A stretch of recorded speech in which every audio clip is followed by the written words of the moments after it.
Genesis, chapter 1. In the beginning God created the heavens and the earth. The earth was without form and void, and darkness was over the face of the deep. And the Spirit of God was hovering over the face of the waters. And God said, "Let there be light." And there was light. And God saw that the light was good. And God separated the light from the darkness. God called the light day, and the darkness he called night. And there was evening and there was morning, the first day. And God said, "Let there be an expanse in the midst of the waters, and let it separate the waters from the waters." And God made the expanse, and separated the waters that were under the expanse from the waters that were above the expanse. And it was so. And God called the expanse heaven. And there was evening and there was morning, the second day. And God said, "Let the waters under the heavens be gathered together into one place, and let the dry land appear." And it was so. God called the dry land earth, and the waters that were gathered together he called seas. And God saw that it was good. And God said, "Let the earth sprout vegetation, plants yielding seed, and fruit trees bearing fruit in which is their seed, each according to its kind on the earth." And it was so. The earth brought forth vegetation, plants yielding seed according to their own kinds, and trees bearing fruit in which is their seed, each according to its kind. And God saw that it was good. And there was evening and there was morning, the third day. And God said, "Let there be lights in the expanse of the heavens to separate the day from the night, and let them be for signs and for seasons and for days and years, and let them be lights in the expanse of the heavens to give light upon the earth." And it was so. And God made the two great lights, the greater light to rule the day, and the lesser light to rule the night, and the stars. And God set them in the expanse of the heavens to give light on the earth, to rule over the day and over the night, and to separate the light from the darkness. And God saw that it was good. And there was evening and there was morning, the fourth day. And God said, "Let the waters swarm with swarms of living creatures, and let birds fly above the earth across the expanse of the heavens." So God created the great sea creatures and every living creature that moves, with which the waters swarm, according to their kinds, and every winged bird according to its kind. And God saw that it was good. And God blessed them, saying, "Be fruitful and multiply, and fill the waters in the seas, and let birds multiply on the earth." And there was evening and there was morning, the fifth day. And God said, "Let the earth bring forth living creatures according to their kinds, livestock and creeping things, and beasts of the earth according to their kinds." And it was so. And God made the beasts of the earth according to their kinds, and the livestock according to their kinds, and everything that creeps on the ground according to its kind. And God saw that it was good. Then God said, "Let us make man in our image, after our likeness, and let them have dominion over the fish of the sea, and over the birds of the heavens, and over the livestock, and over all the earth, and over every creeping thing that creeps on the earth." So God created man in his own image. In the image of God he created him. Male and female he created them. And God blessed them. And God said to them, "Be fruitful and multiply, and fill the earth, and subdue it, and have dominion over the fish of the sea, and over the birds of the heavens, and over every living thing that moves on the earth." And God said, "Behold, I have given you every plant yielding seed that is on the face of all the earth, and every tree with seed in its fruit. You shall have them for food. And to every beast of the earth, and to every bird of the heavens, and to everything that creeps on the earth, everything that has the breath of life, I have given every green plant for food." And it was so. And God saw everything that he had made, and behold, it was very good. And there was evening and there was morning, the sixth day.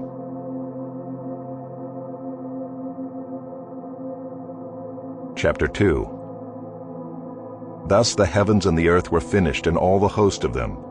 And on the seventh day God finished his work that he had done, and he rested on the seventh day from all his work that he had done. So God blessed the seventh day and made it holy, because on it God rested from all his work that he had done in creation. These are the generations of the heavens and the earth when they were created, in the day that the Lord God made the earth and the heavens. When no bush of the field was yet in the land, and no small plant of the field had yet sprung up, for the Lord God had not caused it to rain on the land, and there was no man to work the ground, and a mist was going up from the land and was watering the whole face of the ground. Then the Lord God formed the man of dust from the ground, and breathed into his nostrils the breath of life, and the man became a living creature. And the Lord God planted a garden in Eden in the east, and there he put the man whom he had formed. And out of the ground the Lord God made to spring up every tree that is pleasant to the sight, and good for food. The tree of life was in the midst of the garden, and the tree of the knowledge of good and evil. A river flowed out of Eden to water the garden, and there it divided and became 4 rivers. The name of the first is the Pishon. It is the one that flowed around the whole land of Havilah, where there is gold. And the gold of that land is good, bdellium and onyx stone are there. The name of the second river is the Gihon. It is the one that flowed around the whole land of Cush.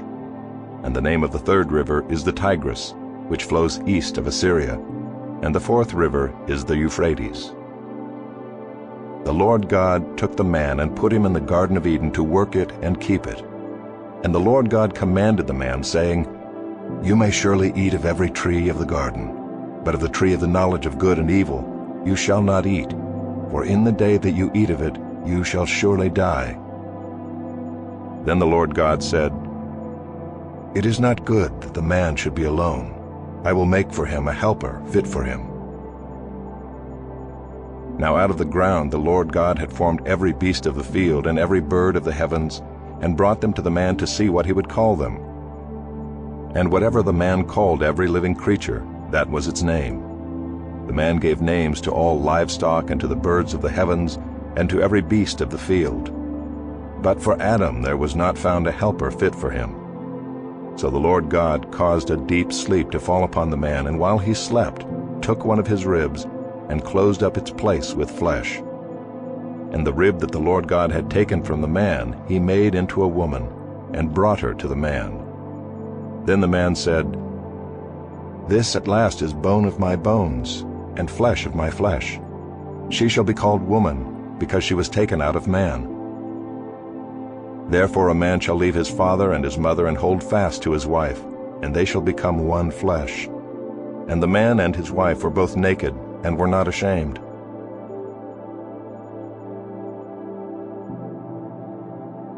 Chapter 3. Now the serpent was more crafty than any other beast of the field that the Lord God had made. He said to the woman, Did God actually say, You shall not eat of any tree in the garden? And the woman said to the serpent, We may eat of the fruit of the trees in the garden, but God said, You shall not eat of the fruit of the tree that is in the midst of the garden, neither shall you touch it, lest you die. But the serpent said to the woman, You will not surely die, for God knows that when you eat of it your eyes will be opened, and you will be like God, knowing good and evil. So when the woman saw that the tree was good for food, and that it was a delight to the eyes, and that the tree was to be desired to make one wise, she took of its fruit and ate. And she also gave some to her husband who was with her, and he ate. Then the eyes of both were opened, and they knew that they were naked. And they sewed fig leaves together and made themselves loincloths. And they heard the sound of the Lord God walking in the garden in the cool of the day. And the man and his wife hid themselves from the presence of the Lord God among the trees of the garden. But the Lord God called to the man and said to him, Where are you? And he said, I heard the sound of you in the garden, and I was afraid because I was naked, and I hid myself. He said, Who told you that you were naked? Have you eaten of the tree of which I commanded you not to eat? The man said, Well, the woman whom you gave to be with me, she gave me fruit of the tree, and I ate." Then the Lord God said to the woman, "What is this that you have done?" The woman said, "Well, the serpent deceived me, and I ate." The Lord God said to the serpent, "Because you have done this, cursed are you above all livestock, and above all beasts of the field. On your belly you shall go, and dust you shall eat all the days of your life. I will put enmity between you and the woman, and between your offspring and her offspring. He shall bruise your head, and you shall bruise his heel." To the woman he said, "I will surely multiply your pain in childbearing. In pain you shall bring forth children. Your desire shall be contrary to your husband, but he shall rule over you." And to Adam he said, "Because you have listened to the voice of your wife, and have eaten of the tree of which I commanded you, you shall not eat of it. Cursed is the ground because of you. In pain you shall eat of it all the days of your life. Thorns and thistles it shall bring forth for you, and you shall eat the plants of the field. By the sweat of your face you shall eat bread, till you return to the ground, for out of it you were taken. For you are dust, and to dust you shall return." The man called his wife's name Eve, because she was the mother of all living. And the Lord God made for Adam and for his wife garments of skins, and clothed them. Then the Lord God said, "Behold, the man has become like one of us in knowing good and evil. Now lest he reach out his hand and take also of the tree of life, and eat, and live forever." Therefore the Lord God sent him out from the Garden of Eden to work the ground from which he was taken. He drove out the man, and at the east of the Garden of Eden he placed the cherubim and a flaming sword that turned every way to guard the way to the tree of life.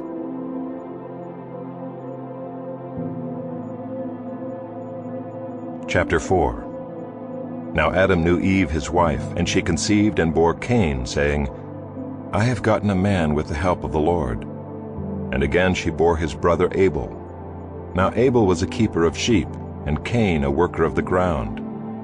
In the course of time Cain brought to the Lord an offering of the fruit of the ground. And Abel also brought of the firstborn of his flock and of their fat portions. And the Lord had regard for Abel and his offering, but for Cain and his offering he had no regard. So Cain was very angry, and his face fell.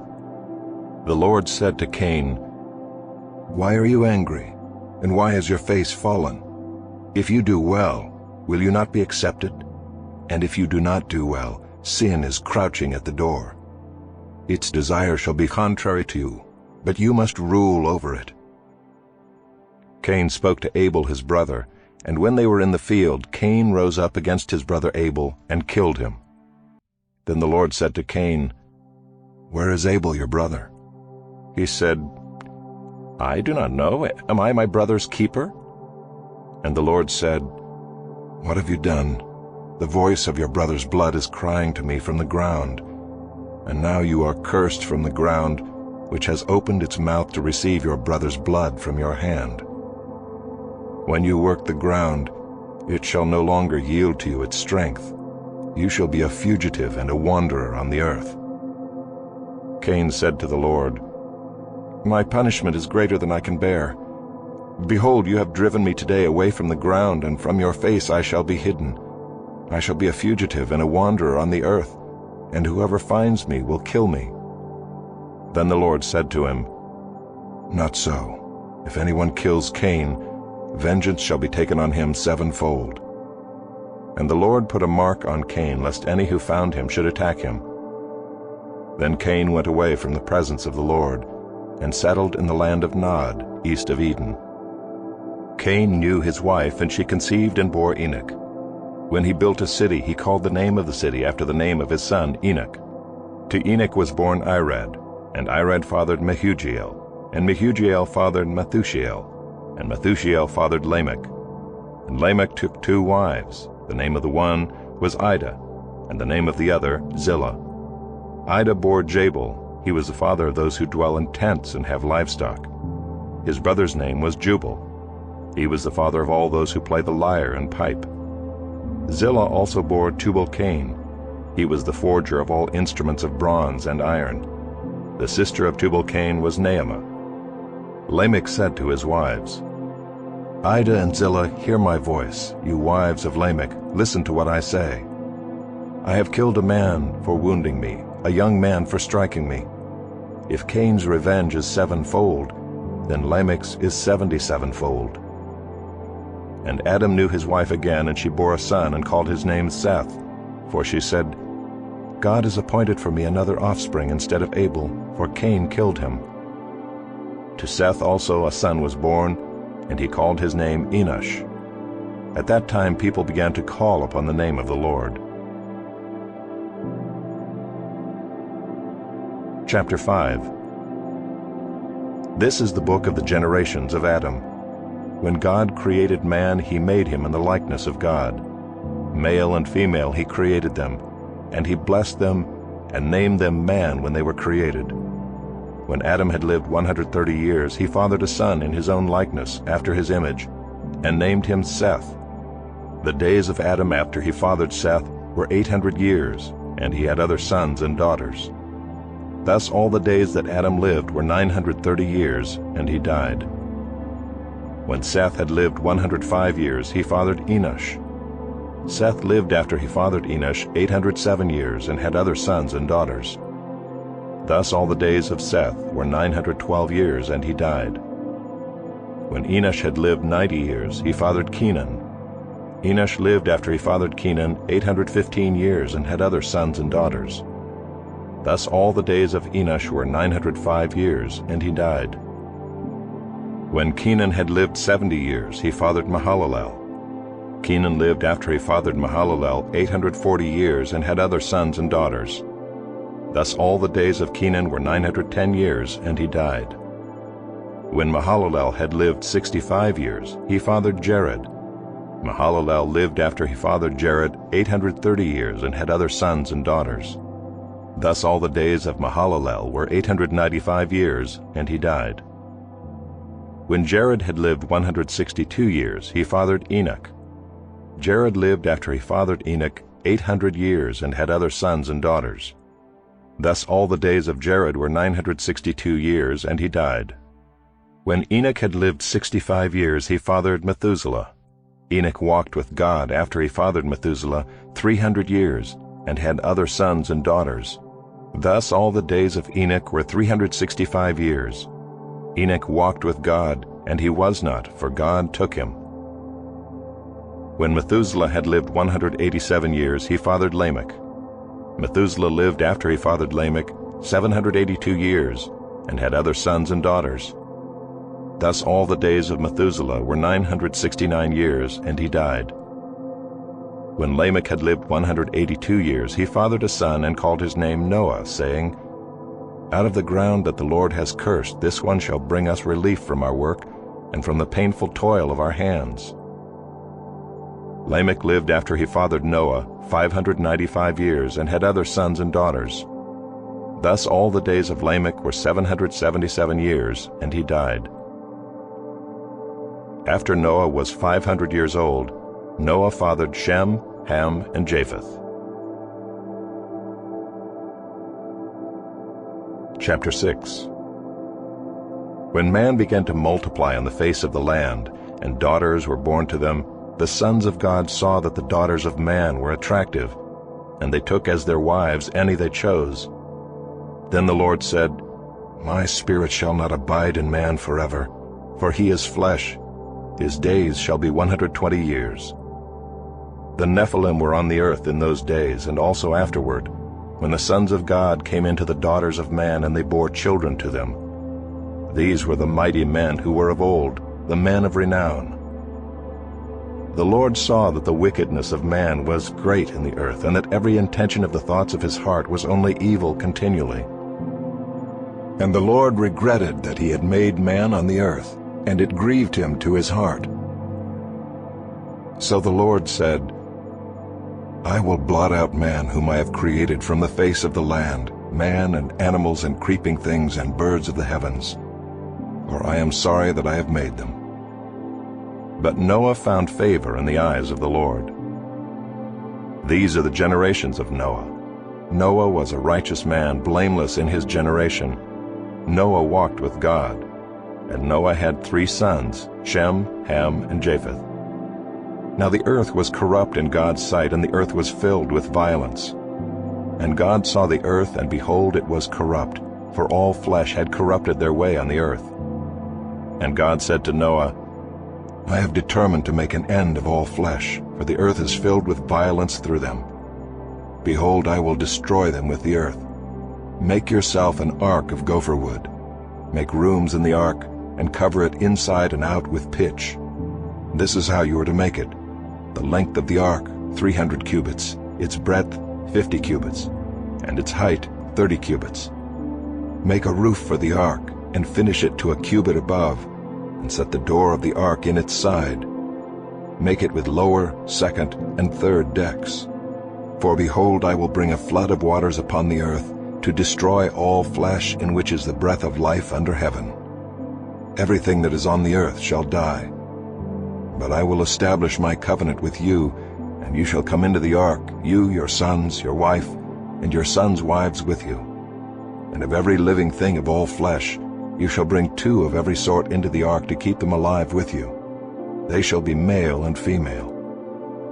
Of the birds according to their kinds, and of the animals according to their kinds, of every creeping thing of the ground according to its kind, 2 of every sort shall come into you to keep them alive.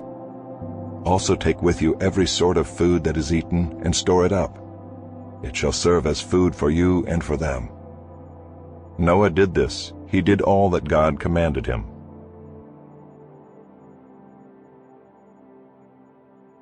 Chapter 7. Then the Lord said to Noah, Go into the ark, you and all your household, for I have seen that you are righteous before me in this generation.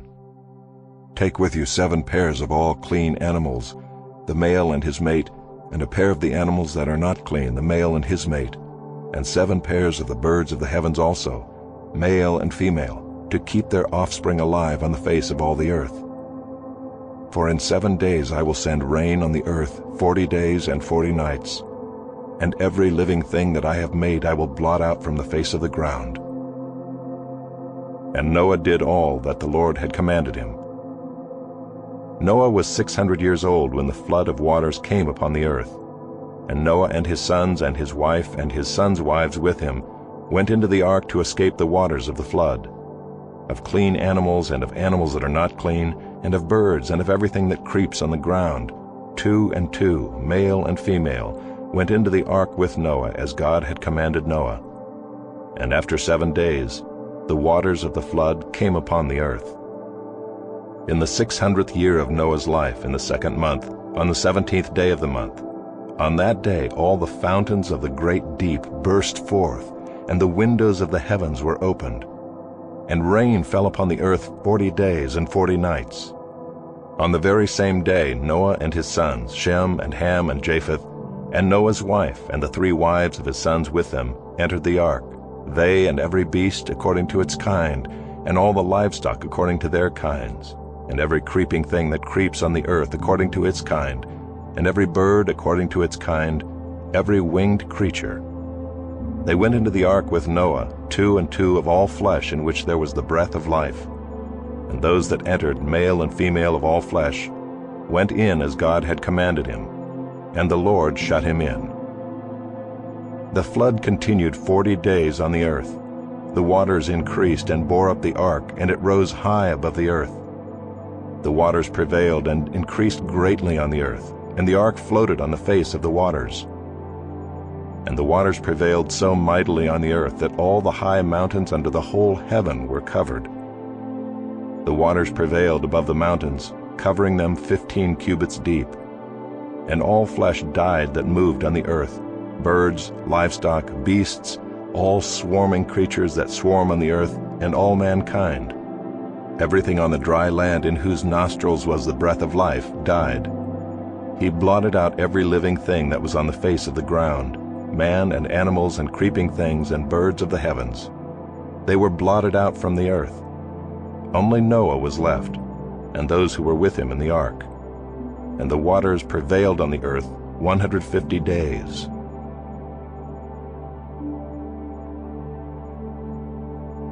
Chapter 10.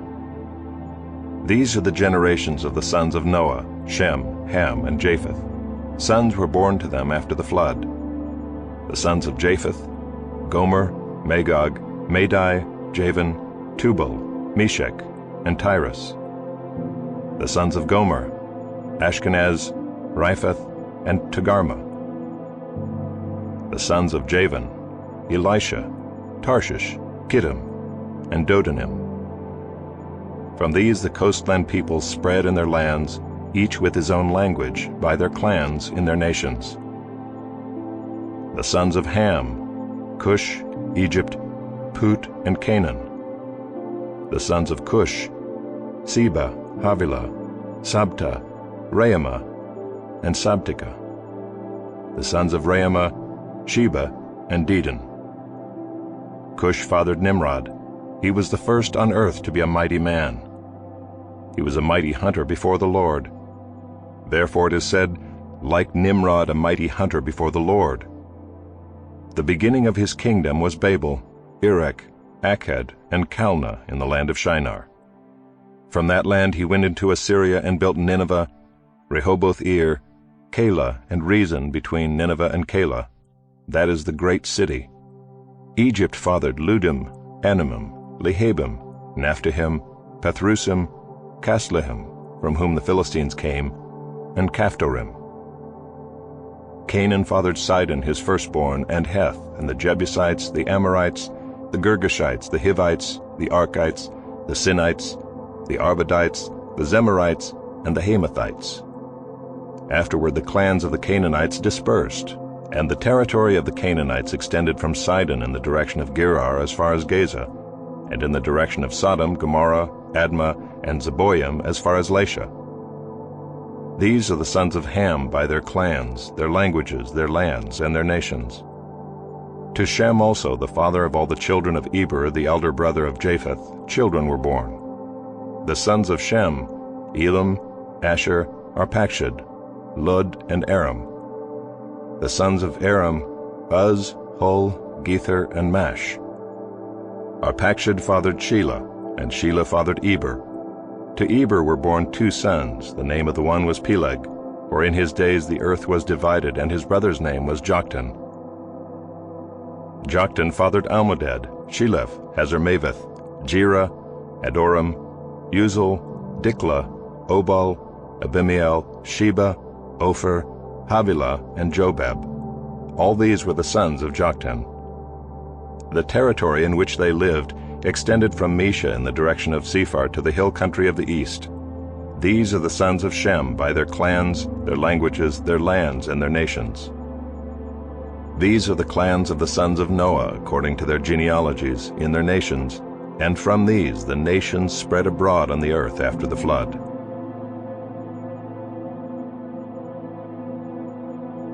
Chapter 8. But God remembered Noah and all the beasts and all the livestock that were with him in the ark. And God made a wind blow over the earth, and the waters subsided. The fountains of the deep and the windows of the heavens were closed, the rain from the heavens was restrained, and the waters receded from the earth continually. At the end of 150 days the waters had abated, and in the 7th month, on the 17th day of the month, the ark came to rest on the mountains of Ararat. And the waters continued to abate until the 10th month. In the 10th month, on the 1st day of the month, the tops of the mountains were seen. At the end of 40 days Noah opened the window of the ark that he had made and sent forth a raven. It went to and fro until the waters were dried up from the earth.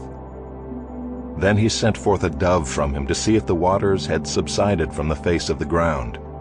But the dove found no place to set her foot, and she returned to him to the ark, for the waters were still on the face of the whole earth.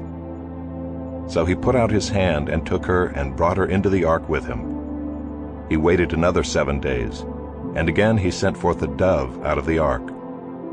And the dove came back to him in the evening, and behold, in her mouth was a freshly plucked olive leaf. So Noah knew that the waters had subsided from the earth. Then he waited another 7 days and sent forth the dove, and she did not return to him any more. In the 601st year, in the 1st month, the 1st day of the month, the waters were dried from off the earth. And Noah removed the covering of the ark, and looked, and behold, the face of the ground was dry.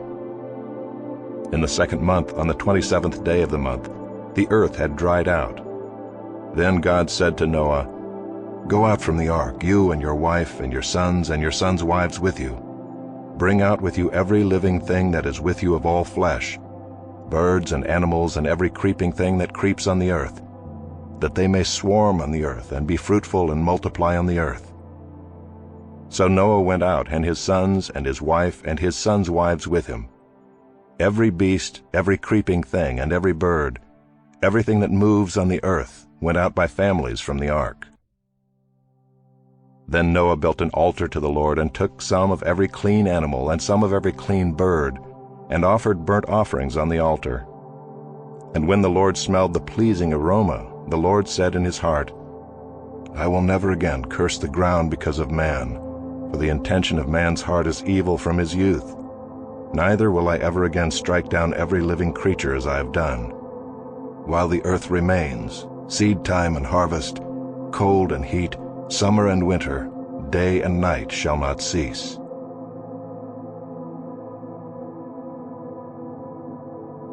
Chapter 9. And God blessed Noah and his sons and said to them, "Be fruitful and multiply and fill the earth. The fear of you and the dread of you shall be upon every beast of the earth, and upon every bird of the heavens, upon everything that creeps on the ground, and all the fish of the sea. Into your hand they are delivered. Every moving thing that lives shall be food for you. And as I gave you the green plants, I give you everything. But you shall not eat flesh with its life, that is, its blood. And for your lifeblood I will require a reckoning. From every beast I will require it, and from man. From his fellow man I will require a reckoning for the life of man. Whoever sheds the blood of man, by man shall his blood be shed. For God made man in his own image. And you be fruitful and multiply, increase greatly on the earth, and multiply in it."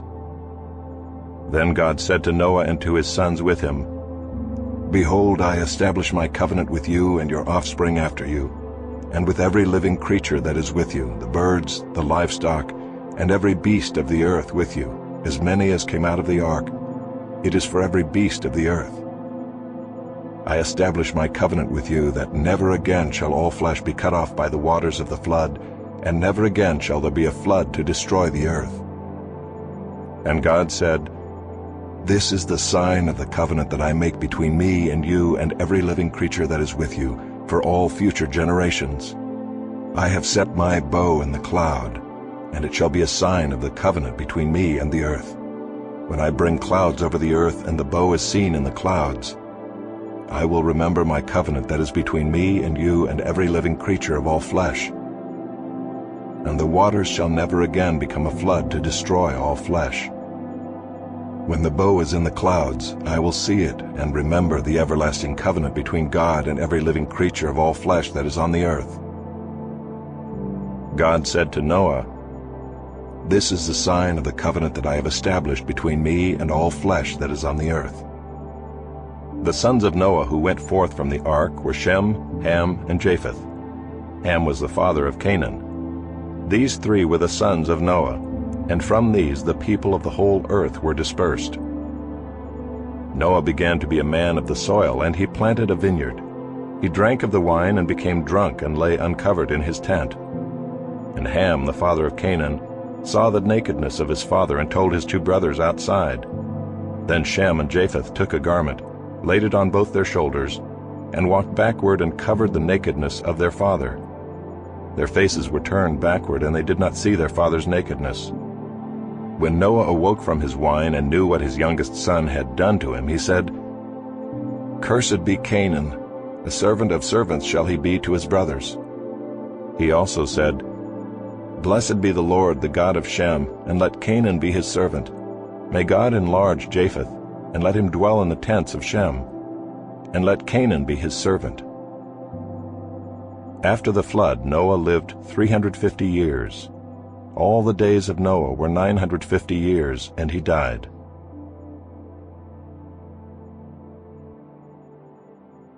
Chapter 11. Now the whole earth had one language and the same words. And as people migrated from the east, they found a plain in the land of Shinar and settled there. And they said to one another, "Come, let us make bricks and burn them thoroughly." And they had brick for stone and bitumen for mortar. Then they said, "Come, let us build ourselves a city and a tower with its top in the heavens, and let us make a name for ourselves, lest we be dispersed over the face of the whole earth." And the Lord came down to see the city and the tower which the children of man had built. And the Lord said, "Behold, they are one people, and they have all one language, and this is only the beginning of what they will do. And nothing that they propose to do will now be impossible for them. Come, let us go down and there confuse their language, so that they may not understand one another's speech." So the Lord dispersed them from there over the face of all the earth, and they left off building the city.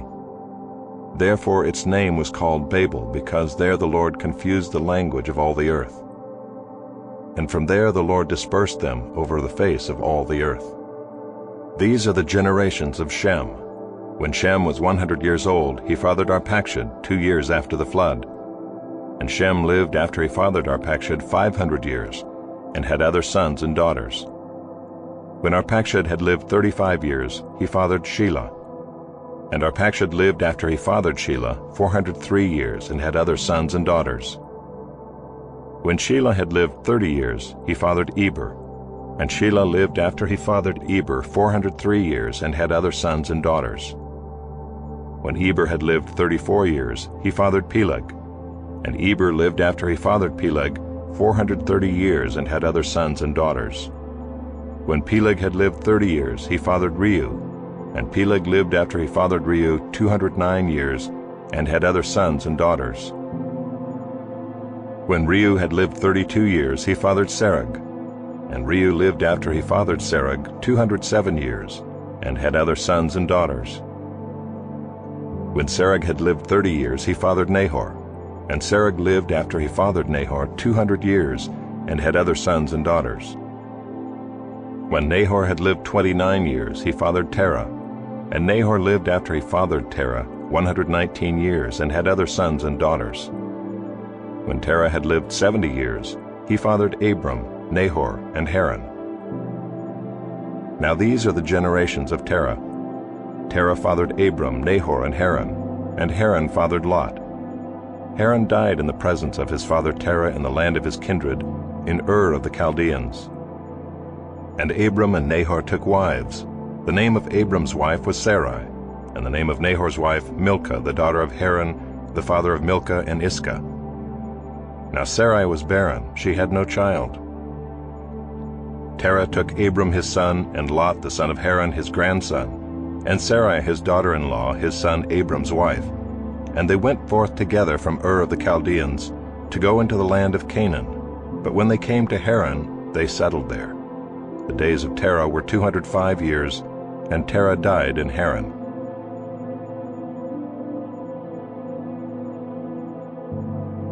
Chapter 12. Now the Lord said to Abram, "Go from your country and your kindred and your father's house to the land that I will show you, and I will make of you a great nation, and I will bless you and make your name great, so that you will be a blessing. I will bless those who bless you, and him who dishonors you I will curse.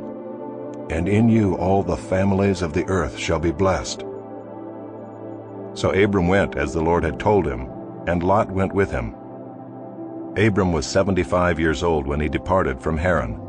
And Abram took Sarai his wife, and Lot his brother's son, and all their possessions that they had gathered, and the people that they had acquired in Haran, and they set out to go to the land of Canaan. When they came to the land of Canaan, Abram passed through the land to the place at Shechem, to the oak of Moreh. At that time the Canaanites were in the land. Then the Lord appeared to Abram and said, "To your offspring I will give this land." So he built there an altar to the Lord who had appeared to him. From there he moved to the hill country on the east of Bethel and pitched his tent, with Bethel on the west and Ai on the east. And there he built an altar to the Lord and called upon the name of the Lord. And Abram journeyed on, still going toward the Negeb. Now there was a famine in the land, so Abram went down to Egypt to sojourn there, for the famine was severe in the land. When he was about to enter Egypt, he said to Sarai his wife, I know that you are a woman beautiful in appearance, and when the Egyptians see you, they will say, This is his wife. Then they will kill me, but they will let you live. Say you are my sister, that it may go well with me because of you, and that my life may be spared for your sake. When Abram entered Egypt, the Egyptians saw that the woman was very beautiful. And when the princes of Pharaoh saw her, they praised her to Pharaoh. And the woman was taken into Pharaoh's house. And for her sake he dealt well with Abram. And he had sheep, oxen, male donkeys, male servants, female donkeys, and camels. But the Lord afflicted Pharaoh and his house with great plagues because of Sarai, Abram's wife. So Pharaoh called Abram and said, What is this you have done to me? Why did you not tell me that she was your wife? Why did you say, She is my sister, so that I took her for my wife? Now then, here is your wife, take her and go. And Pharaoh gave men orders concerning him, and they sent him away with his wife and all that he had.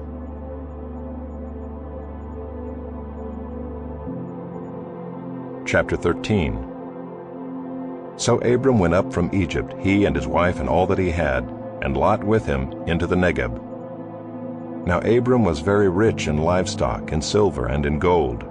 And he journeyed on from the Negeb as far as Bethel, to the place where his tent had been at the beginning, between Bethel and Ai, to the place where he had made an altar at the first. And there Abram called upon the name of the Lord. And Lot, who went with Abram, also had flocks and herds and tents, so that the land could not support both of them dwelling together, for their possessions were so great that they could not dwell together. And there was strife between the herdsmen of Abram's livestock and the herdsmen of Lot's livestock. At that time the Canaanites and the Perizzites were dwelling in the land. Then Abram said to Lot, Let there be no strife between you and me, and between your herdsmen and my herdsmen, for we are kinsmen. Is not the whole land before you? Separate yourself from me.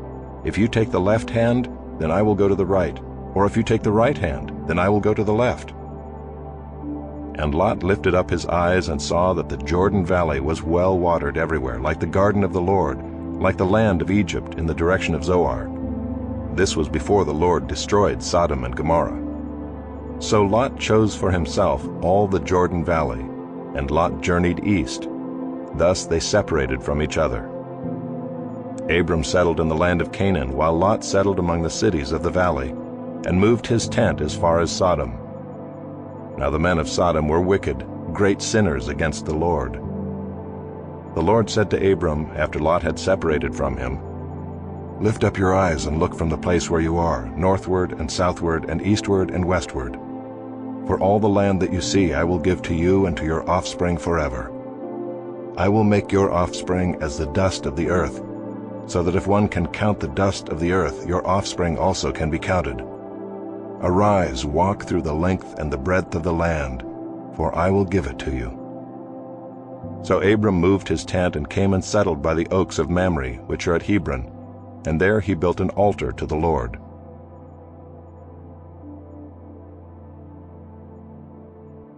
Chapter 14. In the days of Amraphel king of Shinar, Arioch king of Elasar, Kedorlaomer king of Elam, and Tidal king of Goyim, these kings made war with Bera king of Sodom, Birsha king of Gomorrah, Shinab king of Admah, Shemeber king of Zeboim, and the king of Bela, that is Zoar. And all these joined forces in the valley of Siddim, that is the Salt Sea. 12 years they had served Kedorlaomer, but in the 13th year they rebelled. In the 14th year Kedorlaomer and the kings who were with him came and defeated the Rephaim in Ashtaroth-Karnaim, the Zuzim in Ham, the Emim in Sheva Kiriathaim, and the Horites in their hill country of Seir as far as El-Paran on the border of the wilderness. Then they turned back and came to En-Mishpat, that is Kadesh, and defeated all the country of the Amalekites and also the Amorites who were dwelling in Hazazon-Tamar.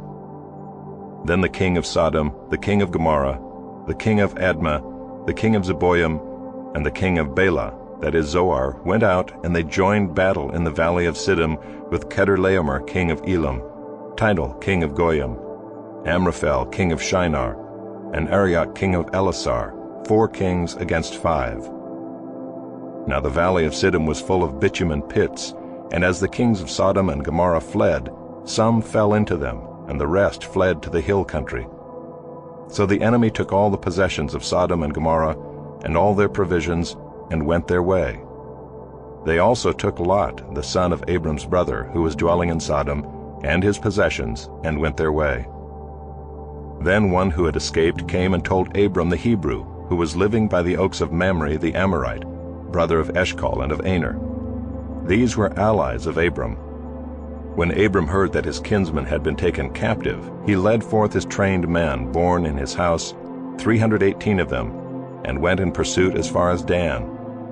And he divided his forces against them by night, he and his servants, and defeated them and pursued them to Hobah, north of Damascus.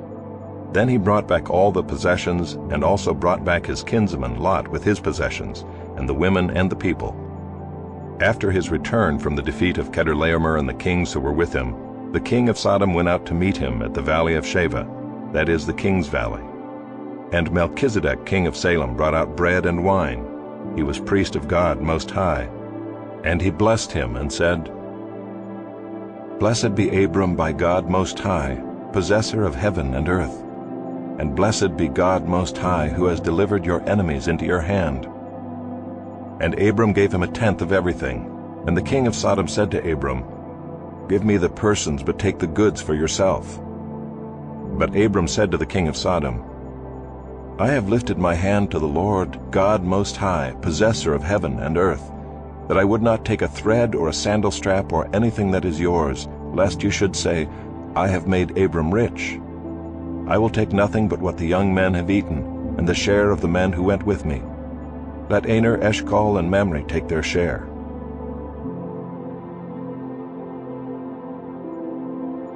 Chapter 15. After these things the word of the Lord came to Abram in a vision. Fear not, Abram, I am your shield, your reward shall be very great. But Abram said, O Lord God, what will you give me? For I continue childless, and the heir of my house is Eliezer of Damascus. And Abram said, Behold, you have given me no offspring, and a member of my household will be my heir. And behold, the word of the Lord came to him, This man shall not be your heir, your very own son shall be your heir. And he brought him outside and said, Look toward heaven, and number the stars, if you are able to number them. Then he said to him, So shall your offspring be. And he believed the Lord, and he counted it to him as righteousness. And he said to him, I am the Lord who brought you out from Ur of the Chaldeans to give you this land to possess. But he said, O Lord God, how am I to know that I shall possess it? He said to him, Bring me a heifer 3 years old, a female goat 3 years old, a ram 3 years old, a turtle dove, and a young pigeon. And he brought him all these, cut them in half, and laid each half over against the other. But he did not cut the birds in half. And when birds of prey came down on the carcasses, Abram drove them away. As the sun was going down, a deep sleep fell on Abram. And behold, dreadful and great darkness fell upon him. Then the Lord said to Abram, Know for certain that your offspring will be sojourners in a land that is not theirs, and will be servants there, and they will be afflicted for 400 years. But I will bring judgment on the nation that they serve, and afterward they shall come out with great possessions. As for you, you shall go to your fathers in peace. You shall be buried in a good old age. And they shall come back here in the 4th generation, for the iniquity of the Amorites is not yet complete. When the sun had gone down and it was dark, behold, a smoking fire pot and a flaming torch passed between these pieces. On that day the Lord made a covenant with Abram, saying, To your offspring I give this land from the river of Egypt to the great river, the river Euphrates, the land of the Kenites, the Kenizzites, the Cadmonites, the Hittites, the Perizzites, the Rephaim, the Amorites, the Canaanites, the Girgashites, and the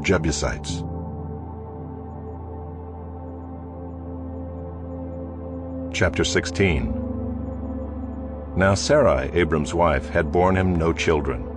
She had a female Egyptian servant whose name was Hagar. And Sarai said to Abram, Behold now, the Lord has prevented me from bearing children. Go in to my servant. It may be that I shall obtain children by her. And Abram listened to the voice of Sarai. So after Abram had lived 10 years in the land of Canaan, Sarai, Abram's wife, took Hagar the Egyptian, her servant, and gave her to Abram her husband as a wife. And he went in to Hagar, and she conceived. And when she saw that she had conceived, she looked with contempt on her mistress. And Sarai said to Abram, May the wrong done to me be on you. I gave my servant to your embrace, and when she saw that she had conceived, she looked on me with contempt. May the Lord judge between you and me. But Abram said to Sarai, Behold, your servant is in your power. Do to her as you please. Then Sarai dealt harshly with her, and she fled from her. The angel of the Lord found her by a spring of water in the wilderness, the spring on the way to Shur. And he said, Hagar, servant of Sarai, where have you come from, and where are you going? She said, I am fleeing from my mistress Sarai. The angel of the Lord said to her, Return to your mistress and submit to her. The angel of the Lord also said to her, I will surely multiply your offspring, so that they cannot be numbered for multitude. And the angel of the Lord said to her, Behold, you are pregnant and shall bear a son. You shall call his name Ishmael, because the Lord has listened to your affliction. He shall be a wild donkey of a man, his hand against everyone, and everyone's hand against him, and he shall dwell over against all his kinsmen. So she called the name of the Lord who spoke to her, You are a God of seeing, for she said, Truly here I have seen him who looks after me. Therefore the well was named Bir Lahairoi. It lies between Kadesh and Bered. And Hagar bore Abram a son, and Abram called the name of his son, whom Hagar bore, Ishmael. Abram was 86 years old when Hagar bore Ishmael to Abram.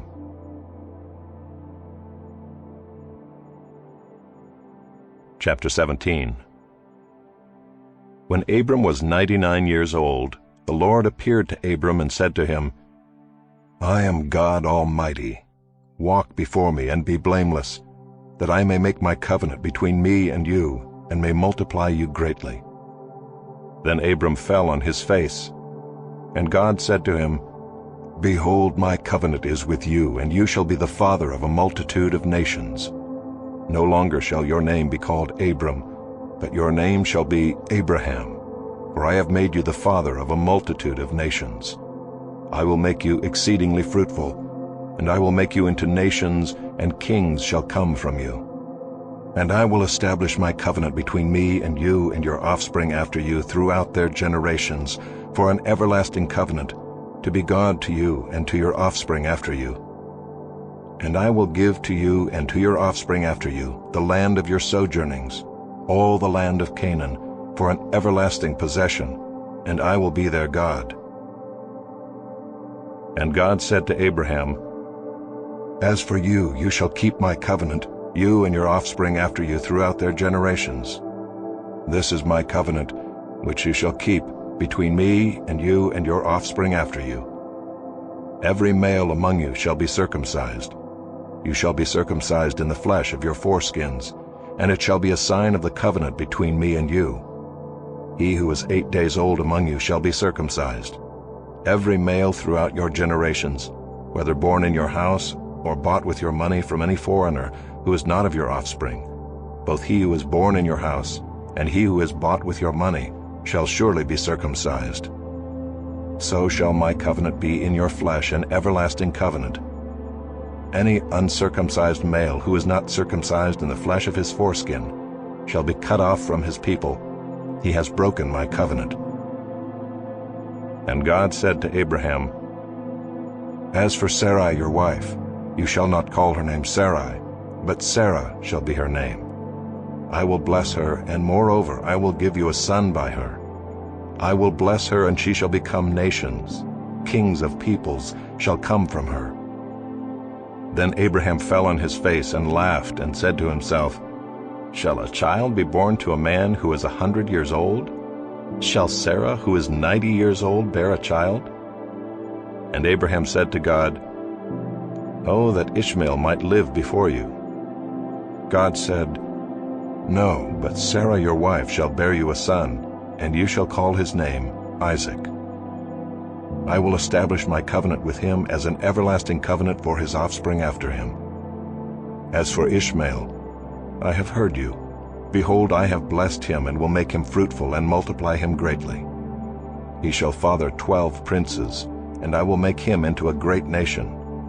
But I will establish my covenant with Isaac, whom Sarah shall bear to you at this time next year." When he had finished talking with him, God went up from Abraham. Then Abraham took Ishmael his son and all those born in his house or bought with his money, every male among the men of Abraham's house, and he circumcised the flesh of their foreskins that very day, as God had said to him. Abraham was 99 years old when he was circumcised in the flesh of his foreskin, and Ishmael his son was 13 years old when he was circumcised in the flesh of his foreskin. That very day Abraham and his son Ishmael were circumcised. And all the men of his house, those born in the house and those bought with money from a foreigner, were circumcised with him. Chapter 18. And the Lord appeared to him by the oaks of Mamre as he sat at the door of his tent in the heat of the day. He lifted up his eyes and looked, and behold, 3 men were standing in front of him. When he saw them, he ran from the tent door to meet them and bowed himself to the earth and said, "O Lord, if I have found favor in your sight, do not pass by your servant. Let a little water be brought, and wash your feet, and rest yourselves under the tree, while I bring a morsel of bread, that you may refresh yourselves, and after that you may pass on, since you have come to your servant." So they said, "Do as you have said." And Abraham went quickly into the tent to Sarah and said, "Quick, 3 seahs of fine flour, knead it and make cakes." And Abraham ran to the herd and took a calf, tender and good, and gave it to a young man who prepared it quickly. Then he took curds and milk and the calf that he had prepared, and set it before them.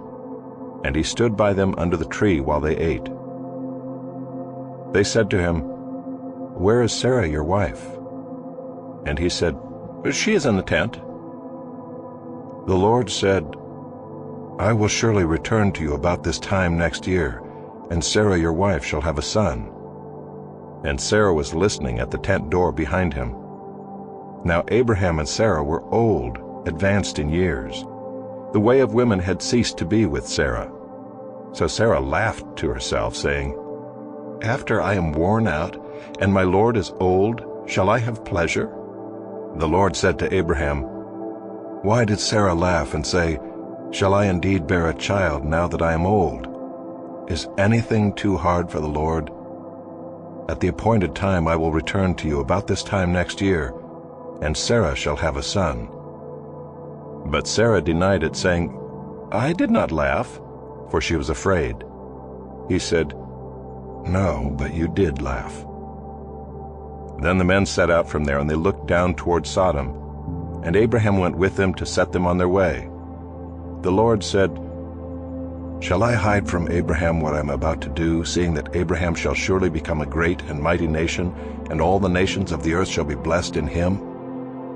For I have chosen him, that he may command his children and his household after him, to keep the way of the Lord by doing righteousness and justice, so that the Lord may bring to Abraham what he has promised him." Then the Lord said, "Because the outcry against Sodom and Gomorrah is great, and their sin is very grave, I will go down to see whether they have done altogether according to the outcry that has come to me. And if not, I will know." So the men turned from there and went toward Sodom. But Abraham still stood before the Lord. Then Abraham drew near and said, "Will you indeed sweep away the righteous with the wicked? Suppose there are 50 righteous within the city. Will you then sweep away the place and not spare it for the 50 righteous who are in it? Far be it from you to do such a thing, to put the righteous to death with the wicked, so that the righteous fare as the wicked. Far be that from you. Shall not the judge of all the earth do what is just?" And the Lord said, "If I find at Sodom 50 righteous in the city, I will spare the whole place for their sake." Abraham answered and said, "Behold, I have undertaken to speak to the Lord, I who am but dust and ashes. Suppose 5 of the 50 righteous are lacking. Will you destroy the whole city for lack of 5? And he said, "I will not destroy it if I find 45 there." Again he spoke to him and said, "Suppose 40 are found there." He answered, "For the sake of 40 I will not do it." Then he said, "Oh, let not the Lord be angry, and I will speak. Suppose 30 are found there." He answered, "I will not do it if I find 30 there." He said, "Behold, I have undertaken to speak to the Lord. Suppose 20 are found there." He answered, "For the sake of 20 I will not destroy it." Then he said, "Oh, let not the Lord be angry, and I will speak again, but this once. Suppose 10 are found there." He answered, "For the sake of 10 I will not destroy it." And the Lord went his way when he had finished speaking to Abraham, and Abraham returned to his place.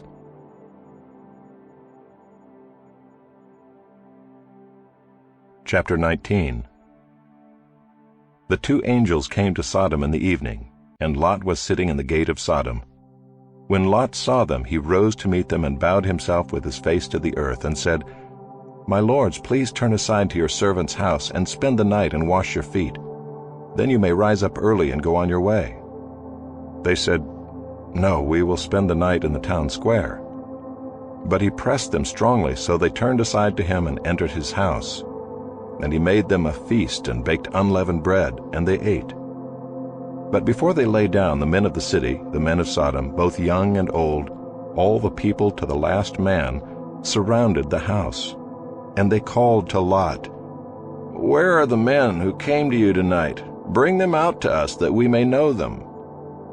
Lot went out to the men at the entrance, shut the door after him, and said, "I beg you, my brothers, do not act so wickedly. Behold, I have 2 daughters who have not known any man. Let me bring them out to you, and do to them as you please. Only do nothing to these men, for they have come under the shelter of my roof." But they said, "Stand back." And they said, "This fellow came to sojourn, and he has become the judge. Now we will deal worse with you than with them."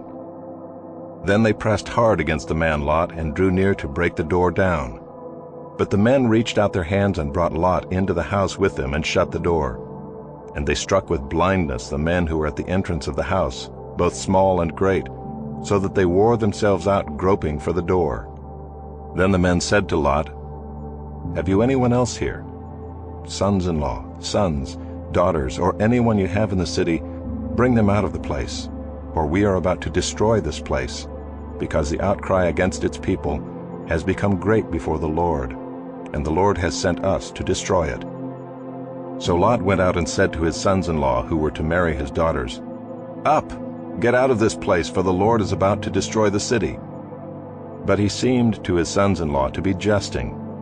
As morning dawned, the angels urged Lot, saying, "Up, take your wife and your 2 daughters who are here, lest you be swept away in the punishment of the city." But he lingered. So the men seized him and his wife and his 2 daughters by the hand, the Lord being merciful to him, and they brought him out and set him outside the city. And as they brought them out, one said, "Escape for your life. Do not look back or stop anywhere in the valley. Escape to the hills, lest you be swept away." And Lot said to them, "Oh no, my lords. Behold, your servant has found favor in your sight, and you have shown me great kindness in saving my life. But I cannot escape to the hills, lest the disaster overtake me and I die. Behold, this city is near enough to flee to, and it is a little one. Let me escape there. Is it not a little one? And my life will be saved." He said to him, "Behold, I grant you this favor also, that I will not overthrow the city of which you have spoken. Escape there quickly, for I can do nothing till you arrive there." Therefore the name of the city was called Zoar. The sun had risen on the earth when Lot came to Zoar. Then the Lord rained on Sodom and Gomorrah sulfur and fire from the Lord out of heaven. And he overthrew those cities and all the valley and all the inhabitants of the cities and what grew on the ground. But Lot's wife behind him looked back, and she became a pillar of salt. And Abraham went early in the morning to the place where he had stood before the Lord. And he looked down toward Sodom and Gomorrah and toward all the land of the valley. And he looked, and behold, the smoke of the land went up like the smoke of a furnace. So it was that when God destroyed the cities of the valley, God remembered Abraham and sent Lot out of the midst of the overthrow when he overthrew the cities in which Lot had lived. Now Lot went up out of Zoar and lived in the hills with his 2 daughters, for he was afraid to live in Zoar. So he lived in a cave with his 2 daughters. And the firstborn said to the younger, "Our father is old, and there is not a man on earth to come in to us after the manner of all the earth. Come, let us make our father drink wine, and we will lie with him, that we may preserve offspring from our father." So they made their father drink wine that night. And the firstborn went in and lay with her father. He did not know when she lay down or when she arose. The next day the firstborn said to the younger, "Behold, I lay last night with my father. Let us make him drink wine tonight also. Then you go in and lie with him, that we may preserve offspring from our father." So they made their father drink wine that night also. And the younger arose and lay with him, and he did not know when she lay down or when she arose.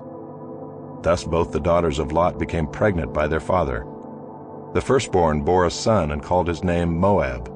He is the father of the Moabites to this day. The younger also bore a son and called his name Ben-Ammi. He is the father of the Ammonites to this day. Chapter 20. From there Abraham journeyed toward the territory of the Negeb, and lived between Kadesh and Shur. And he sojourned in Gerar. And Abraham said of Sarah his wife, "She is my sister." And Abimelech king of Gerar sent and took Sarah. But God came to Abimelech in a dream by night and said to him, "Behold, you are a dead man because of the woman whom you have taken, for she is a man's wife." Now Abimelech had not approached her, so he said, "Lord, will you kill an innocent people? Did he not himself say to me, 'She is my sister'? And she herself said, 'He is my brother.' In the integrity of my heart and the innocence of my hands I have done this." Then God said to him in the dream, "Yes, I know that you have done this in the integrity of your heart, and it was I who kept you from sinning against me. Therefore I did not let you touch her. Now then, return the man's wife, for he is a prophet, so that he will pray for you, and you shall live. But if you do not return her, know that you shall surely die, you and all who are yours." So Abimelech rose early in the morning and called all his servants and told them all these things. And the men were very much afraid. Then Abimelech called Abraham and said to him, "What have you done to us? And how have I sinned against you, that you have brought on me and my kingdom a great sin? You have done to me things that ought not to be done." And Abimelech said to Abraham, "What did you see that you did this thing?" Abraham said, "I did it because I thought, there is no fear of God at all in this place, and they will kill me because of my wife. Besides, she is indeed my sister, the daughter of my father, though not the daughter of my mother, and she became my wife. And when God caused me to wander from my father's house, I said to her, 'This is the kindness you must do me. At every place to which we come, say of me, He is my brother.' Then Abimelech took sheep and oxen and male servants and female servants, and gave them to Abraham, and returned Sarah his wife to him. And Abimelech said, 'Behold, my land is before you. Dwell where it pleases you.' To Sarah he said, 'Behold, I have given your brother 1,000 pieces of silver. It is a sign of your innocence in the eyes of all who are with you, and before everyone you are vindicated.' Then Abraham prayed to God, and God healed Abimelech, and also healed his wife and female slaves, so that they bore children. For the Lord had closed all the wombs of the house of Abimelech because of Sarah, Abraham's wife. Chapter 21. The Lord visited Sarah as he had said, and the Lord did to Sarah as he had promised. And Sarah conceived and bore Abraham a son in his old age, at the time of which God had spoken to him. Abraham called the name of his son who was born to him, whom Sarah bore him, Isaac. And Abraham circumcised his son Isaac when he was 8 days old, as God had commanded him. Abraham was 100 years old when his son Isaac was born to him. And Sarah said, God has made laughter for me. Everyone who hears will laugh over me. And she said, Who would have said to Abraham that Sarah would nurse children? Yet I have borne him a son in his old age. And the child grew and was weaned. And Abraham made a great feast on the day that Isaac was weaned. But Sarah saw the son of Hagar the Egyptian, whom she had borne to Abraham, laughing. So she said to Abraham, Cast out this slave woman with her son, for the son of this slave woman shall not be heir with my son Isaac. And the thing was very displeasing to Abraham on account of his son. But God said to Abraham, Be not displeased because of the boy and because of your slave woman. Whatever Sarah says to you, do as she tells you. For through Isaac shall your offspring be named. And I will make a nation of the son of the slave woman also, because he is your offspring. So Abraham rose early in the morning and took bread and a skin of water, and gave it to Hagar, putting it on her shoulder along with the child, and sent her away. And she departed and wandered in the wilderness of Beersheba. When the water in the skin was gone, she put the child under one of the bushes. Then she went and sat down opposite him a good way off, about the distance of a bowshot, for she said, Let me not look on the death of the child. And as she sat opposite him, she lifted up her voice and wept. And God heard the voice of the boy, and the angel of God called to Hagar from heaven and said to her, What troubles you, Hagar? Fear not, for God has heard the voice of the boy where he is. Up, lift up the boy and hold him fast with your hand, for I will make him into a great nation. Then God opened her eyes, and she saw a well of water. She went and filled the skin with water and gave the boy a drink. And God was with the boy, and he grew up. He lived in the wilderness and became an expert with the bow. He lived in the wilderness of Paran, and his mother took a wife for him from the land of Egypt. At that time Abimelech and Phicol, the commander of his army, said to Abraham, God is with you in all that you do. Now therefore swear to me here by God that you will not deal falsely with me or with my descendants or with my posterity, but as I have dealt kindly with you, so you will deal with me and with the land where you have sojourned. And Abraham said, I will swear. When Abraham reproved Abimelech about a well of water that Abimelech's servants had seized, Abimelech said, I do not know who has done this thing. You did not tell me, and I have not heard of it until today.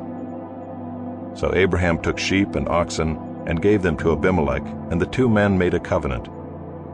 Abraham set 7 ewe lambs of the flock apart, and Abimelech said to Abraham, What is the meaning of these 7 ewe lambs that you have set apart? He said, These 7 ewe lambs you will take from my hand, that this may be a witness for me that I dug this well.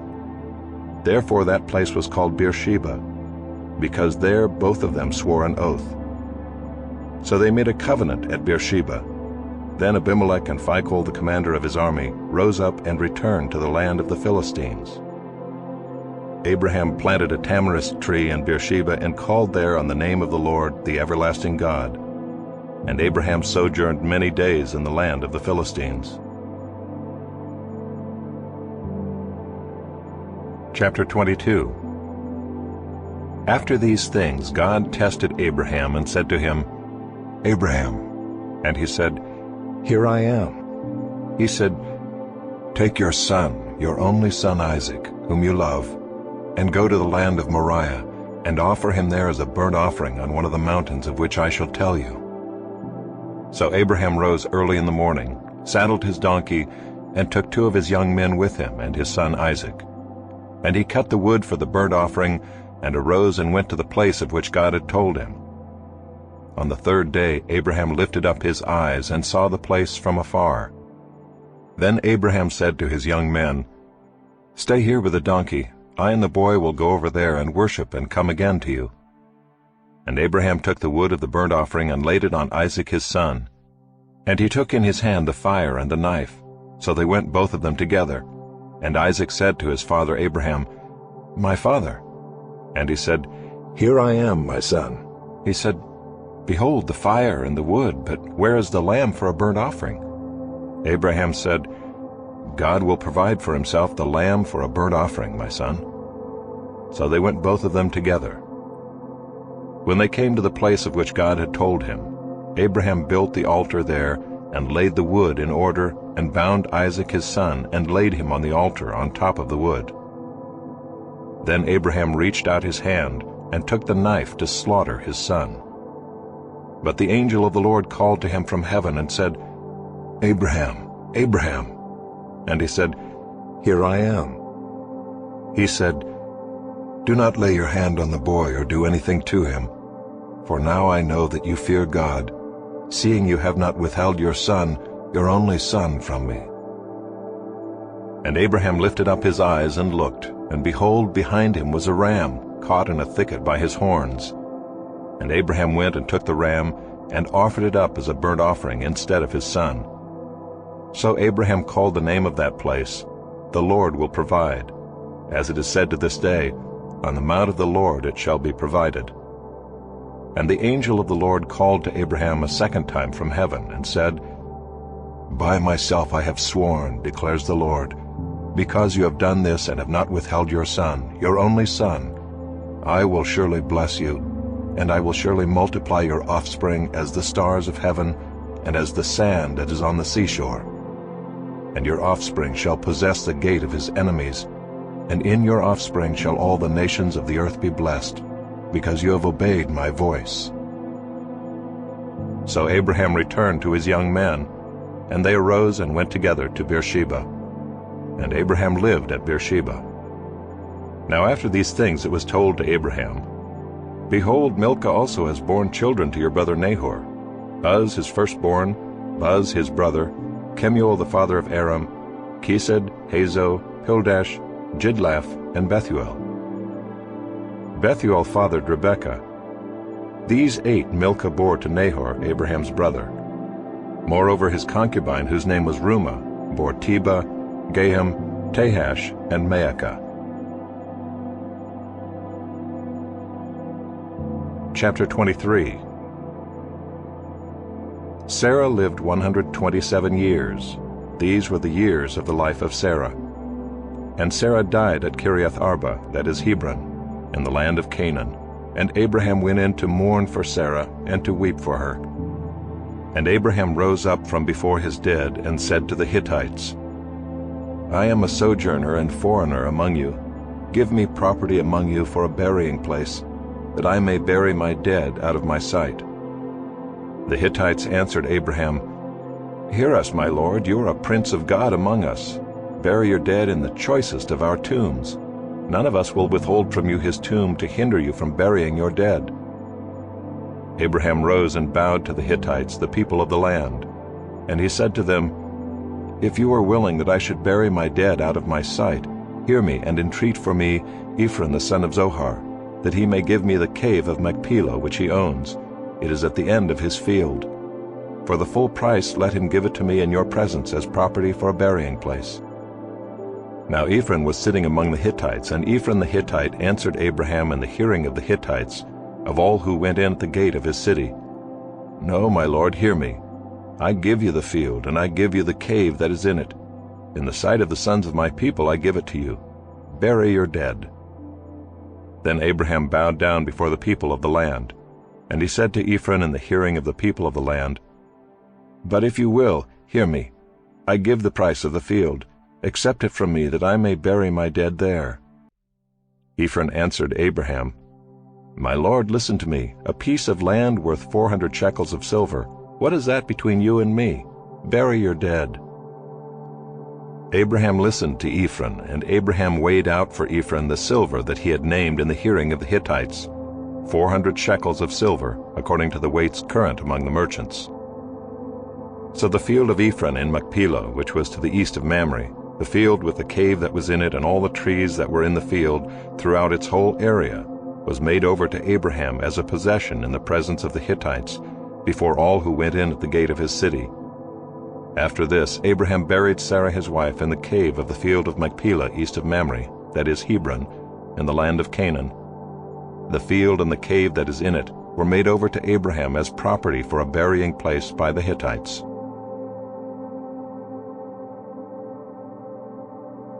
Chapter 24. Now Abraham was old, well advanced in years, and the Lord had blessed Abraham in all things. And Abraham said to his servant, the oldest of his household, who had charge of all that he had, "Put your hand under my thigh, that I may make you swear by the Lord, the God of heaven and God of the earth, that you will not take a wife for my son from the daughters of the Canaanites among whom I dwell, but will go to my country and to my kindred, and take a wife for my son Isaac." The servant said to him, "Perhaps the woman may not be willing to follow me to this land. Must I then take your son back to the land from which you came?" Abraham said to him, "See to it that you do not take my son back there. The Lord, the God of heaven, who took me from my father's house and from the land of my kindred, and who spoke to me and swore to me, 'To your offspring I will give this land,' he will send his angel before you, and you shall take a wife for my son from there. But if the woman is not willing to follow you, then you will be free from this oath of mine.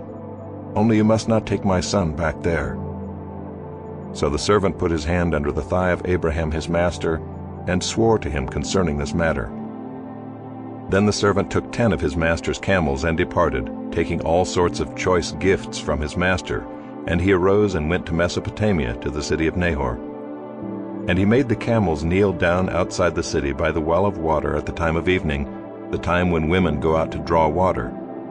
And he said, "O Lord, God of my master Abraham, please grant me success today, and show steadfast love to my master Abraham.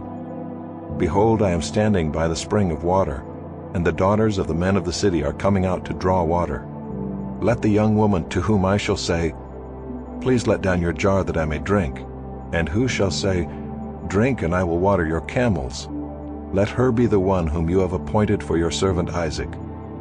By this I shall know that you have shown steadfast love to my master."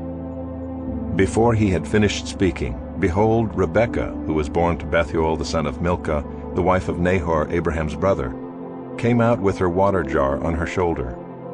The young woman was very attractive in appearance, a maiden whom no man had known. She went down to the spring and filled her jar and came up. Then the servant ran to meet her and said, "Please give me a little water to drink from your jar." She said, "Drink, my lord." And she quickly let down her jar upon her hand and gave him a drink. When she had finished giving him a drink, she said, "I will draw water for your camels also until they have finished drinking." So she quickly emptied her jar into the trough and ran again to the well to draw water, and she drew for all his camels. The man gazed at her in silence to learn whether the Lord had prospered his journey or not. When the camels had finished drinking, the man took a gold ring weighing a half shekel and 2 bracelets for her arms weighing 10 gold shekels, and said, "Please tell me whose daughter you are.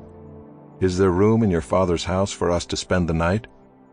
She said to him, "I am the daughter of Bethuel the son of Milcah, whom she bore to Nahor." She added, "We have plenty of both straw and fodder, and room to spend the night." The man bowed his head and worshipped the Lord, and said, "Blessed be the Lord, the God of my master Abraham, who has not forsaken his steadfast love and his faithfulness toward my master. As for me, the Lord has led me in the way to the house of my master's kinsman." Then the young woman ran and told her mother's household about these things. Rebekah had a brother whose name was Laban. Laban ran out toward the man to the spring. As soon as he saw the ring and the bracelets on his sister's arms, and heard the words of Rebekah his sister, "Thus the man spoke to me," he went to the man, and behold, he was standing by the camels at the spring. He said, "Come in, O blessed of the Lord. Why do you stand outside? For I have prepared the house and a place for the camels." So the man came to the house and unharnessed the camels, and gave straw and fodder to the camels, and there was water to wash his feet and the feet of the men who were with him. Then food was set before him to eat, but he said, "I will not eat until I have said what I have to say." He said, "Speak on." So he said, "I am Abraham's servant. The Lord has greatly blessed my master, and he has become great. He has given him flocks and herds, silver and gold, male servants and female servants, camels and donkeys. And Sarah my master's wife bore a son to my master when she was old, and to him he has given all that he has. My master made me swear, saying, You shall not take a wife for my son from the daughters of the Canaanites in whose land I dwell, but you shall go to my father's house and to my clan, and take a wife for my son. I said to my master, Perhaps the woman will not follow me. But he said to me, The Lord before whom I have walked will send his angel with you and prosper your way. You shall take a wife for my son from my clan and from my father's house. Then you will be free from my oath when you come to my clan. And if they will not give her to you, you will be free from my oath. I came today to the spring and said, O Lord, the God of my master Abraham, if now you are prospering the way that I go, behold, I am standing by the spring of water. Let the virgin who comes out to draw water, to whom I shall say, Please give me a little water from your jar to drink, and who will say to me, Drink, and I will draw for your camels also, let her be the woman whom the Lord has appointed for my master's son. Before I had finished speaking in my heart, behold, Rebekah came out with her water jar on her shoulder, and she went down to the spring and drew water. I said to her, Please let me drink. She quickly let down her jar from her shoulder and said, Drink, and I will give your camels drink also. So I drank, and she gave the camels drink also. Then I asked her, Whose daughter are you? She said, The daughter of Bethuel, Nahor's son, whom Milcah bore to him. So I put the ring on her nose and the bracelets on her arms. Then I bowed my head and worshipped the Lord, and blessed the Lord, the God of my master Abraham, who had led me by the right way to take the daughter of my master's kinsman for his son. Now then, if you are going to show steadfast love and faithfulness to my master, tell me, and if not, tell me, that I may turn to the right hand or to the left. Then Laban and Bethuel answered and said, The thing has come from the Lord. We cannot speak to you bad or good. Behold, Rebekah is before you. Take her and go, and let her be the wife of your master's son, as the Lord has spoken. When Abraham's servant heard their words, he bowed himself to the earth before the Lord. And the servant brought out jewelry of silver and of gold and garments, and gave them to Rebekah. He also gave to her brother and to her mother costly ornaments. And he and the men who were with him ate and drank, and they spent the night there. When they arose in the morning, he said, Send me away to my master. Her brother and her mother said, Let the young woman remain with us a while, at least 10 days. After that she may go. But he said to them, Do not delay me, since the Lord has prospered my way. Send me away, that I may go to my master. They said, Let us call the young woman and ask her. And they called Rebekah and said to her, Will you go with this man? She said, I will go. So they sent away Rebekah their sister and her nurse, and Abraham's servant and his men. And they blessed Rebekah and said to her, Our sister, may you become thousands of 10,000s, and may your offspring possess the gate of those who hate him. Then Rebekah and her young women arose and rode on the camels and followed the man. Thus the servant took Rebekah and went his way. Now Isaac had returned from Beer-lahai-roi and was dwelling in the Negeb.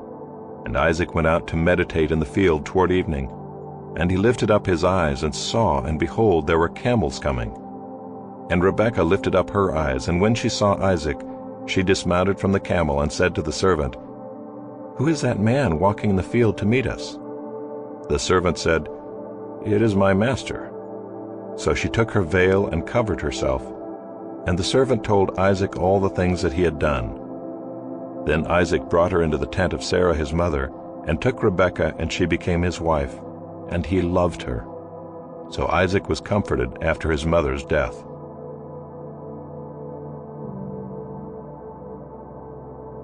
Chapter 25. Abraham took another wife, whose name was Keturah. She bore him Zimram, Jokshan, Medan, Midian, Ishbak, and Shua. Jokshan fathered Sheba and Dedan. The sons of Dedan were Ashuram, Letushim, and Leumim. The sons of Midian were Ephah, Epher, Hanok, Abida, and Eldaah. All these were the children of Keturah. Abraham gave all he had to Isaac. But to the sons of his concubines Abraham gave gifts, and while he was still living he sent them away from his son Isaac eastward to the east country. These are the days of the years of Abraham's life, 175 years.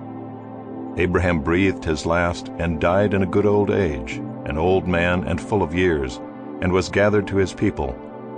Isaac and Ishmael his sons buried him in the cave of Machpelah in the field of Ephron the son of Zohar the Hittite, east of Mamre, the field that Abraham purchased from the Hittites. There Abraham was buried with Sarah his wife. After the death of Abraham, God blessed Isaac his son, and Isaac settled at Beer-lahai-roi. These are the generations of Ishmael, Abraham's son, whom Hagar the Egyptian, Sarah's servant, bore to Abraham. These are the names of the sons of Ishmael, named in the order of their birth: Nebaioth, the firstborn of Ishmael, and Kedar, Adbeel, Mibsam, Mishma, Duma, Massa, Hadad, Tema, Jeter, Naphish, and Kedemah. These are the sons of Ishmael, and these are their names, by their villages and by their encampments, 12 princes according to their tribes. These are the years of the life of Ishmael, 137 years. He breathed his last and died and was gathered to his people. They settled from Havilah to Shur, which is opposite Egypt in the direction of Assyria. He settled over against all his kinsmen. These are the generations of Isaac, Abraham's son. Abraham fathered Isaac, and Isaac was 40 years old when he took Rebekah, the daughter of Bethuel the Aramean of Paddan Aram, the sister of Laban the Aramean, to be his wife. And Isaac prayed to the Lord for his wife because she was barren. And the Lord granted his prayer, and Rebekah his wife conceived. The children struggled together within her, and she said, "If it is thus, why is this happening to me?" So she went to inquire of the Lord, and the Lord said to her, "2 nations are in your womb, and 2 peoples from within you shall be divided. The one shall be stronger than the other. The older shall serve the younger." When her days to give birth were completed, behold, there were twins in her womb. The first came out red, all his body like a hairy cloak, so they called his name Esau. Afterward his brother came out with his hand holding Esau's heel, so his name was called Jacob. Isaac was 60 years old when she bore them. When the boys grew up, Esau was a skillful hunter, a man of the field, while Jacob was a quiet man, dwelling in tents. Isaac loved Esau because he ate of his game, but Rebekah loved Jacob. Once when Jacob was cooking stew, Esau came in from the field, and he was exhausted. And Esau said to Jacob, "Let me eat some of that red stew, for I am exhausted."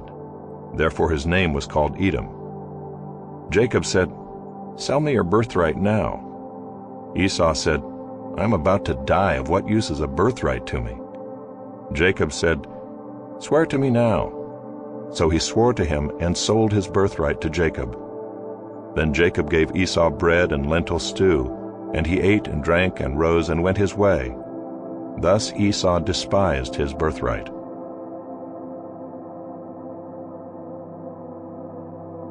Chapter 26. Now there was a famine in the land, besides the former famine that was in the days of Abraham. And Isaac went to Gerar, to Abimelech king of the Philistines. And the Lord appeared to him and said, "Do not go down to Egypt. Dwell in the land of which I shall tell you. Sojourn in this land, and I will be with you and will bless you. For to you and to your offspring I will give all these lands, and I will establish the oath that I swore to Abraham your father. I will multiply your offspring as the stars of heaven, and will give to your offspring all these lands. And in your offspring all the nations of the earth shall be blessed, because Abraham obeyed my voice and kept my charge, my commandments, my statutes, and my laws." So Isaac settled in Gerar. When the men of the place asked him about his wife, he said, "She is my sister," for he feared to say, "my wife," thinking, lest the men of the place should kill me because of Rebekah, because she was attractive in appearance. When he had been there a long time, Abimelech king of the Philistines looked out of a window and saw Isaac laughing with Rebekah his wife. So Abimelech called Isaac and said, "Behold, she is your wife. How then could you say, 'She is my sister'?" Isaac said to him, "Because I thought, lest I die because of her." Abimelech said, "What is this you have done to us?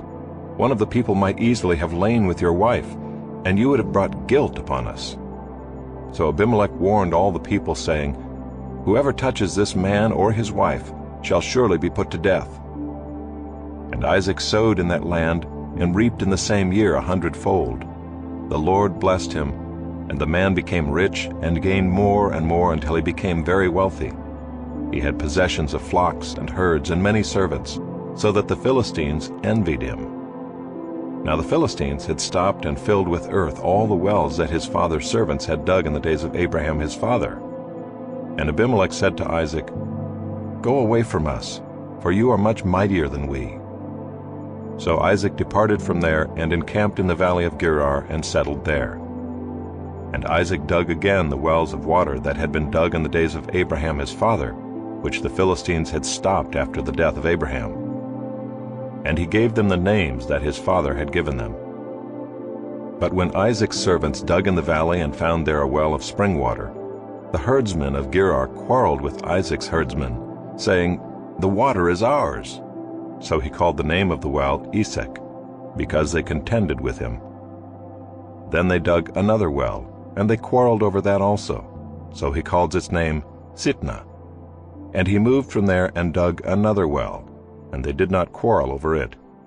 So he called its name Rehoboth, saying, "For now the Lord has made room for us, and we shall be fruitful in the land." From there he went up to Beersheba, and the Lord appeared to him the same night and said, "I am the God of Abraham your father. Fear not, for I am with you and will bless you, and multiply your offspring for my servant Abraham's sake." So he built an altar there and called upon the name of the Lord, and pitched his tent there. And there Isaac's servants dug a well.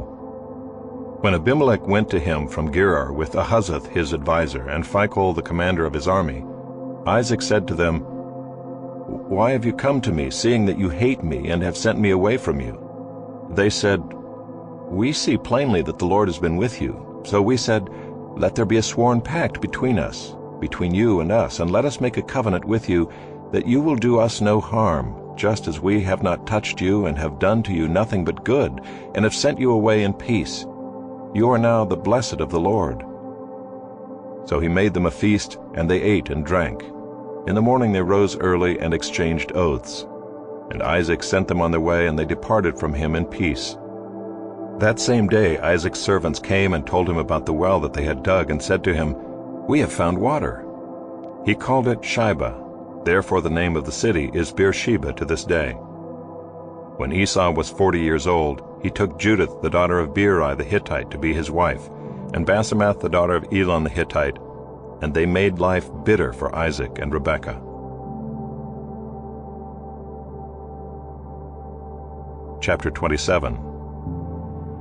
When Isaac was old and his eyes were dim so that he could not see, he called Esau his older son and said to him, "My son."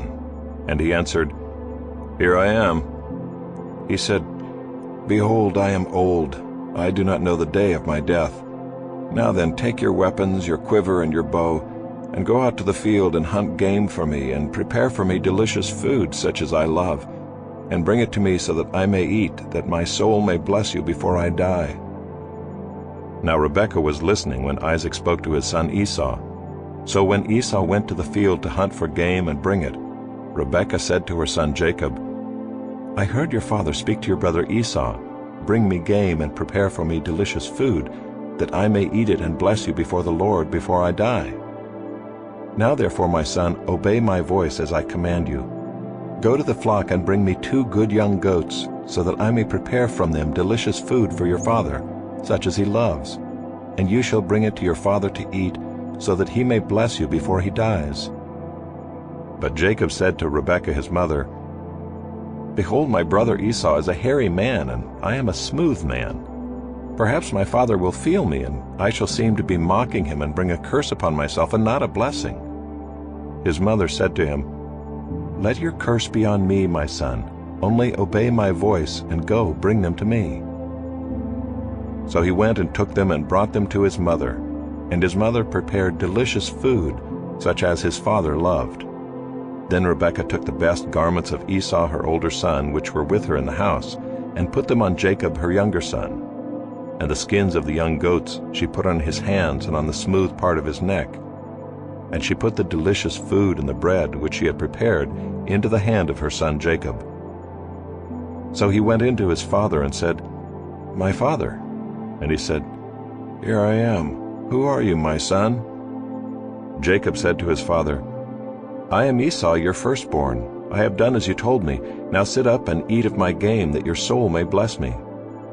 But Isaac said to his son, "How is it that you have found it so quickly, my son?" He answered, "Because the Lord your God granted me success." Then Isaac said to Jacob, "Please come near, that I may feel you, my son, to know whether you are really my son Esau or not." So Jacob went near to Isaac his father, who felt him, and said, "The voice is Jacob's voice, but the hands are the hands of Esau." And he did not recognize him, because his hands were hairy like his brother Esau's hands. So he blessed him. He said, "Are you really my son Esau?" He answered, "I am." Then he said, "Bring it near to me, that I may eat of my son's game and bless you." So he brought it near to him, and he ate, and he brought him wine, and he drank. Then his father Isaac said to him, "Come near and kiss me, my son." So he came near and kissed him, and Isaac smelled the smell of his garments, and blessed him, and said, "See, the smell of my son is as the smell of a field that the Lord has blessed. May God give you of the dew of heaven, and of the fatness of the earth, and plenty of grain and wine. Let peoples serve you, and nations bow down to you. Be lord over your brothers, and may your mother's sons bow down to you. Cursed be everyone who curses you, and blessed be everyone who blesses you." As soon as Isaac had finished blessing Jacob, when Jacob had scarcely gone out from the presence of Isaac his father, Esau his brother came in from his hunting. He also prepared delicious food and brought it to his father. And he said to his father, "Let my father arise and eat of his son's game, that you may bless me." His father Isaac said to him, "Who are you?" He answered, "I am your son, your firstborn, Esau." Then Isaac trembled very violently and said, "Who was it then that hunted game and brought it to me, and I ate it all before you came? And I have blessed him. Yes, and he shall be blessed." As soon as Esau heard the words of his father, he cried out with an exceedingly great and bitter cry, and said to his father, "Bless me, even me also, O my father." But he said, "Your brother came deceitfully, and he has taken away your blessing." Esau said, "Is he not rightly named Jacob? For he has cheated me these 2 times. He took away my birthright, and behold, now he has taken away my blessing." Then he said, "Have you not reserved a blessing for me?" Isaac answered and said to Esau, "Behold, I have made him lord over you, and all his brothers I have given to him for servants, and with grain and wine I have sustained him. What then can I do for you, my son?" Esau said to his father, "Have you but one blessing, my father? Bless me, even me also, O my father." And Esau lifted up his voice and wept. Then Isaac his father answered and said to him, "Behold, away from the fatness of the earth shall your dwelling be, and away from the dew of heaven on high. By your sword you shall live, and you shall serve your brother. But when you grow restless, you shall break his yoke from your neck." Now Esau hated Jacob because of the blessing with which his father had blessed him, and Esau said to himself, "The days of mourning for my father are approaching, then I will kill my brother Jacob." But the words of Esau her older son were told to Rebekah. So she sent and called Jacob her younger son, and said to him, "Behold, your brother Esau comforts himself about you by planning to kill you. Now therefore, my son, obey my voice. Arise, flee to Laban my brother in Haran, and stay with him a while, until your brother's fury turns away, until your brother's anger turns away from you, and he forgets what you have done to him. Then I will send and bring you from there. Why should I be bereft of you both in one day?" Then Rebekah said to Isaac, I loathe my life because of the Hittite women. If Jacob marries one of the Hittite women like these, one of the women of the land, what good will my life be to me?"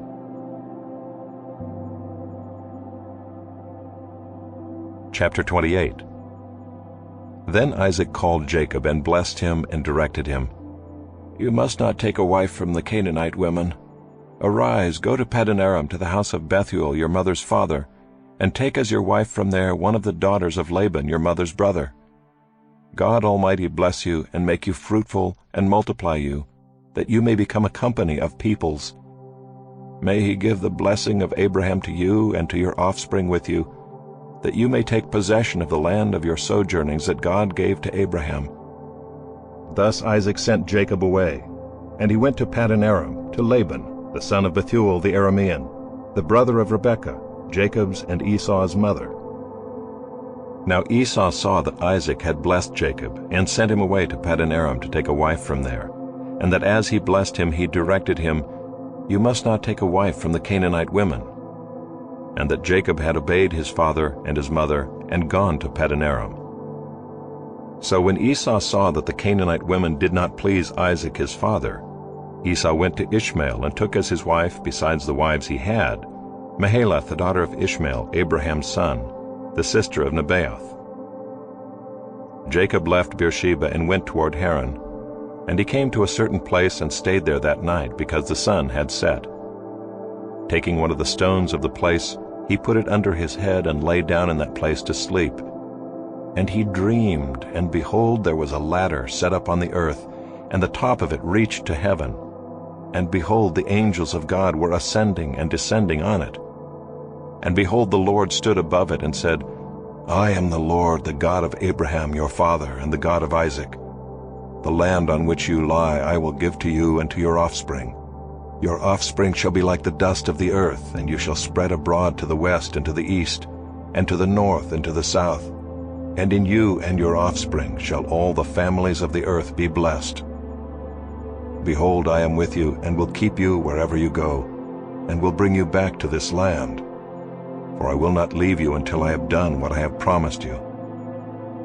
Then Jacob awoke from his sleep and said, "Surely the Lord is in this place, and I did not know it." And he was afraid and said, "How awesome is this place! This is none other than the house of God, and this is the gate of heaven." So early in the morning Jacob took the stone that he had put under his head, and set it up for a pillar, and poured oil on the top of it. He called the name of that place Bethel, but the name of the city was Luz at the first. Then Jacob made a vow, saying, "If God will be with me and will keep me in this way that I go, and will give me bread to eat and clothing to wear, so that I come again to my father's house in peace, then the Lord shall be my God, and this stone which I have set up for a pillar shall be God's house. And of all that you give me I will give a full tenth to you." Chapter 29. Then Jacob went on his journey, and came to the land of the people of the east. As he looked, he saw a well in the field, and behold, 3 flocks of sheep lying beside it, for out of that well the flocks were watered. The stone on the well's mouth was large, and when all the flocks were gathered there, the shepherds would roll the stone from the mouth of the well, and water the sheep, and put the stone back in its place over the mouth of the well. Jacob said to them, "My brothers, where do you come from?" They said, "We are from Haran." He said to them, "Do you know Laban the son of Nahor?" They said, "We know him." He said to them, "Is it well with him?" They said, "It is well, and see, Rachel his daughter is coming with the sheep." He said, "Behold, it is still high day. It is not time for the livestock to be gathered together. Water the sheep and go, pasture them." But they said, "We cannot until all the flocks are gathered together and the stone is rolled from the mouth of the well. Then we water the sheep." While he was still speaking with them, Rachel came with her father's sheep, for she was a shepherdess. Now as soon as Jacob saw Rachel, the daughter of Laban his mother's brother, and the sheep of Laban his mother's brother, Jacob came near and rolled the stone from the well's mouth, and watered the flock of Laban his mother's brother. Then Jacob kissed Rachel and wept aloud. And Jacob told Rachel that he was her father's kinsman, and he was Rebekah's son, and she ran and told her father. As soon as Laban heard the news about Jacob, his sister's son, he ran to meet him and embraced him and kissed him and brought him to his house. Jacob told Laban all these things, and Laban said to him, "Surely you are my bone and my flesh." And he stayed with him a month. Then Laban said to Jacob, "Because you are my kinsman, should you therefore serve me for nothing? Tell me, what shall your wages be?" Now Laban had 2 daughters. The name of the older was Leah, and the name of the younger was Rachel. Leah's eyes were weak, but Rachel was beautiful in form and appearance. Jacob loved Rachel, and he said, "I will serve you 7 years for your younger daughter Rachel." Laban said, "It is better that I give her to you than that I should give her to any other man. Stay with me." So Jacob served 7 years for Rachel, and they seemed to him but a few days because of the love he had for her. Then Jacob said to Laban, "Give me my wife, that I may go into her, for my time is completed." So Laban gathered together all the people of the place and made a feast. But in the evening he took his daughter Leah and brought her to Jacob, and he went in to her. Laban gave his female servant Zilpah to his daughter Leah to be her servant. And in the morning, behold, it was Leah. And Jacob said to Laban, "What is this you have done to me? Did I not serve with you for Rachel? Why then have you deceived me?" Laban said, "It is not so done in our country to give the younger before the firstborn. Complete the week of this one, and we will give you the other also in return for serving me another 7 years." Jacob did so and completed her week. Then Laban gave him his daughter Rachel to be his wife. Laban gave his female servant Bilhah to his daughter Rachel to be her servant. So Jacob went in to Rachel also, and he loved Rachel more than Leah, and served Laban for another 7 years. When the Lord saw that Leah was hated, he opened her womb, but Rachel was barren. And Leah conceived and bore a son, and she called his name Reuben, for she said, "Because the Lord has looked upon my affliction, for now my husband will love me." She conceived again and bore a son, and said, "Because the Lord has heard that I am hated, he has given me this son also." And she called his name Simeon. Again she conceived and bore a son, and said, "Now this time my husband will be attached to me, because I have borne him 3 sons." Therefore his name was called Levi. And she conceived again and bore a son, and said, "This time I will praise the Lord." Therefore she called his name Judah. Then she ceased bearing. Chapter 30. When Rachel saw that she bore Jacob no children, she envied her sister. She said to Jacob, "Give me children, or I shall die." Jacob's anger was kindled against Rachel, and he said, "Am I in the place of God, who has withheld from you the fruit of the womb?" Then she said, "Here is my servant Bilhah. Go in to her, so that she may give birth on my behalf, that even I may have children through her." So she gave him her servant Bilhah as a wife, and Jacob went in to her. And Bilhah conceived and bore Jacob a son. Then Rachel said, "God has judged me, and has also heard my voice and given me a son." Therefore she called his name Dan. Rachel's servant Bilhah conceived again and bore Jacob a second son. Then Rachel said, "With mighty wrestlings I have wrestled with my sister, and have prevailed." So she called his name Naphtali.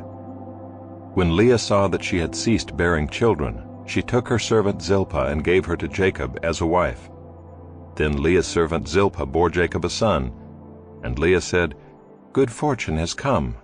So she called his name Gad. Leah's servant Zilpah bore Jacob a second son, and Leah said, "Happy am I, for women have called me happy." So she called his name Asher. In the days of wheat harvest, Reuben went and found mandrakes in the field, and brought them to his mother Leah. Then Rachel said to Leah, "Please give me some of your son's mandrakes." But she said to her, "Is it a small matter that you have taken away my husband? Would you take away my son's mandrakes also?" Rachel said, "Then he may lie with you tonight in exchange for your son's mandrakes." When Jacob came from the field in the evening, Leah went out to meet him and said, "You must come in to me, for I have hired you with my son's mandrakes." So he lay with her that night. And God listened to Leah, and she conceived and bore Jacob a fifth son. Leah said, "God has given me my wages because I gave my servant to my husband." So she called his name Issachar. And Leah conceived again, and she bore Jacob a sixth son. Then Leah said, "God has endowed me with a good endowment. Now my husband will honor me, because I have borne him 6 sons. So she called his name Zebulun. Afterward she bore a daughter and called her name Dinah. Then God remembered Rachel, and God listened to her and opened her womb. She conceived and bore a son, and said, "God has taken away my reproach." And she called his name Joseph, saying, "May the Lord add to me another son." As soon as Rachel had borne Joseph, Jacob said to Laban, "Send me away that I may go to my own home and country. Give me my wives and my children for whom I have served you, that I may go, for you know the service that I have given you." But Laban said to him, "If I have found favor in your sight, I have learned by divination that the Lord has blessed me because of you. Name your wages, and I will give it." Jacob said to him, "You yourself know how I have served you, and how your livestock has fared with me. For you had little before I came, and it has increased abundantly, and the Lord has blessed you wherever I turned. But now when shall I provide for my own household also?" He said, "What shall I give you?" Jacob said, "You shall not give me anything. If you will do this for me, I will again pasture your flock and keep it. Let me pass through all your flock today, removing from it every speckled and spotted sheep, and every black lamb, and the spotted and speckled among the goats, and they shall be my wages. So my honesty will answer for me later when you come to look into my wages with you. Every one that is not speckled and spotted among the goats and black among the lambs, if found with me, shall be counted stolen." Laban said, "Good, let it be as you have said." But that day Laban removed the male goats that were striped and spotted, and all the female goats that were speckled and spotted, every one that had white on it, and every lamb that was black, and put them in the charge of his sons. And he set a distance of 3 days' journey between himself and Jacob. And Jacob pastured the rest of Laban's flock. Then Jacob took fresh sticks of poplar and almond and plane trees, and peeled white streaks in them, exposing the white of the sticks. He set the sticks that he had peeled in front of the flocks in the troughs, that is, the watering places, where the flocks came to drink. And since they bred when they came to drink, the flocks bred in front of the sticks, and so the flocks brought forth striped, speckled, and spotted. And Jacob separated the lambs and set the faces of the flocks toward the striped and all the black in the flock of Laban. He put his own droves apart and did not put them with Laban's flock. Whenever the stronger of the flock were breeding, Jacob would lay the sticks in the troughs before the eyes of the flock, that they might breed among the sticks. But for the feebler of the flock, he would not lay them there. So the feebler would be Laban's, and the stronger Jacob's. Thus the man increased greatly and had large flocks, female servants and male servants, and camels and donkeys. Chapter 35. God said to Jacob, "Arise, go up to Bethel and dwell there. Make an altar there to the God who appeared to you when you fled from your brother Esau." So Jacob said to his household and to all who were with him, "Put away the foreign gods that are among you, and purify yourselves, and change your garments.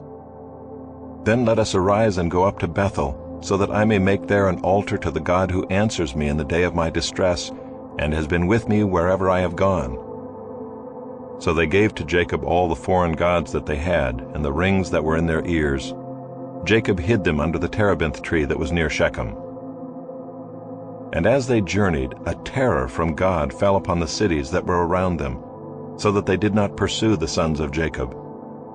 And Jacob came to Luz, that is Bethel, which is in the land of Canaan, he and all the people who were with him, and there he built an altar and called the place El-Bethel, because there God had revealed himself to him when he fled from his brother. And Deborah, Rebekah's nurse, died, and she was buried under an oak below Bethel. So he called its name Allon-Bacuth. God appeared to Jacob again when he came to Paddan-aram, and blessed him. And God said to him, "Your name is Jacob. No longer shall your name be called Jacob, but Israel shall be your name." So he called his name Israel. And God said to him, "I am God Almighty. Be fruitful and multiply. A nation and a company of nations shall come from you, and kings shall come from your own body. The land that I gave to Abraham and Isaac I will give to you, and I will give the land to your offspring after you." Then God went up from him in the place where he had spoken with him. And Jacob set up a pillar in the place where he had spoken with him, a pillar of stone. He poured out a drink offering on it and poured oil on it. So Jacob called the name of the place where God had spoken with him Bethel. Then they journeyed from Bethel. When they were still some distance from Ephrath, Rachel went into labor, and she had hard labor. And when her labor was at its hardest, the midwife said to her, "Do not fear, for you have another son." And as her soul was departing, for she was dying, she called his name Ben-Oni, but his father called him Benjamin. So Rachel died, and she was buried on the way to Ephrath, that is Bethlehem. And Jacob set up a pillar over her tomb. It is the pillar of Rachel's tomb, which is there to this day. Israel journeyed on and pitched his tent beyond the Tower of Eder. While Israel lived in that land, Reuben went and lay with Bilhah, his father's concubine, and Israel heard of it. Now the sons of Jacob were 12. The sons of Leah, Reuben, Jacob's firstborn, Simeon, Levi, Judah, Issachar, and Zebulun. The sons of Rachel, Joseph and Benjamin. The sons of Bilhah, Rachel's servant, Dan and Naphtali. The sons of Zilpah, Leah's servant, Gad and Asher. These were the sons of Jacob who were born to him in Paddan Aram. And Jacob came to his father Isaac at Mamre, or Kiriath Arba, that is Hebron, where Abraham and Isaac had sojourned. Now the days of Isaac were 180 years, and Isaac breathed his last, and he died and was gathered to his people, old and full of days. And his sons Esau and Jacob buried him.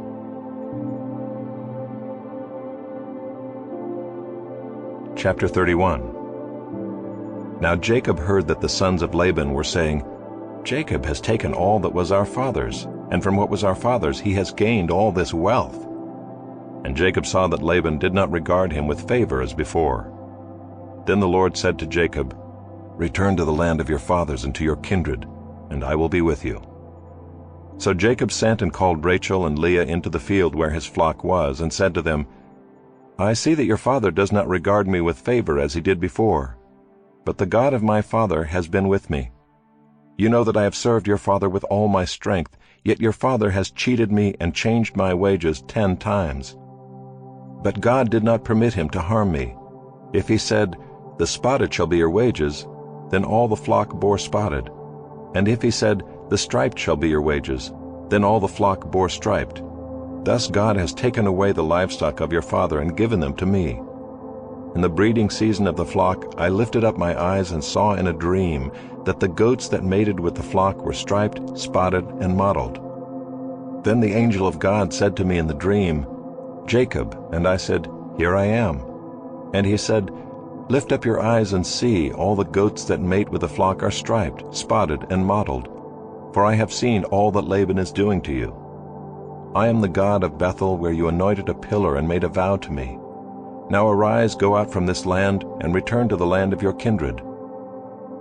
Then Rachel and Leah answered and said to him, 'Is there any portion or inheritance left to us in our father's house? Are we not regarded by him as foreigners? For he has sold us, and he has indeed devoured our money. All the wealth that God has taken away from our father belongs to us and to our children. Now then, whatever God has said to you, do.' So Jacob arose and set his sons and his wives on camels. He drove away all his livestock, all his property that he had gained, the livestock in his possession that he had acquired in Paddan Aram, to go to the land of Canaan to his father Isaac. Laban had gone to shear his sheep, and Rachel stole her father's household gods. And Jacob tricked Laban the Aramean by not telling him that he intended to flee. he fled with all that he had and arose and crossed the Euphrates and set his face toward the hill country of Gilead. When it was told Laban on the third day that Jacob had fled, he took his kinsman with him and pursued him for 7 days and followed close after him into the hill country of Gilead. But God came to Laban the Aramean in a dream by night and said to him, "Be careful not to say anything to Jacob, either good or bad." And Laban overtook Jacob.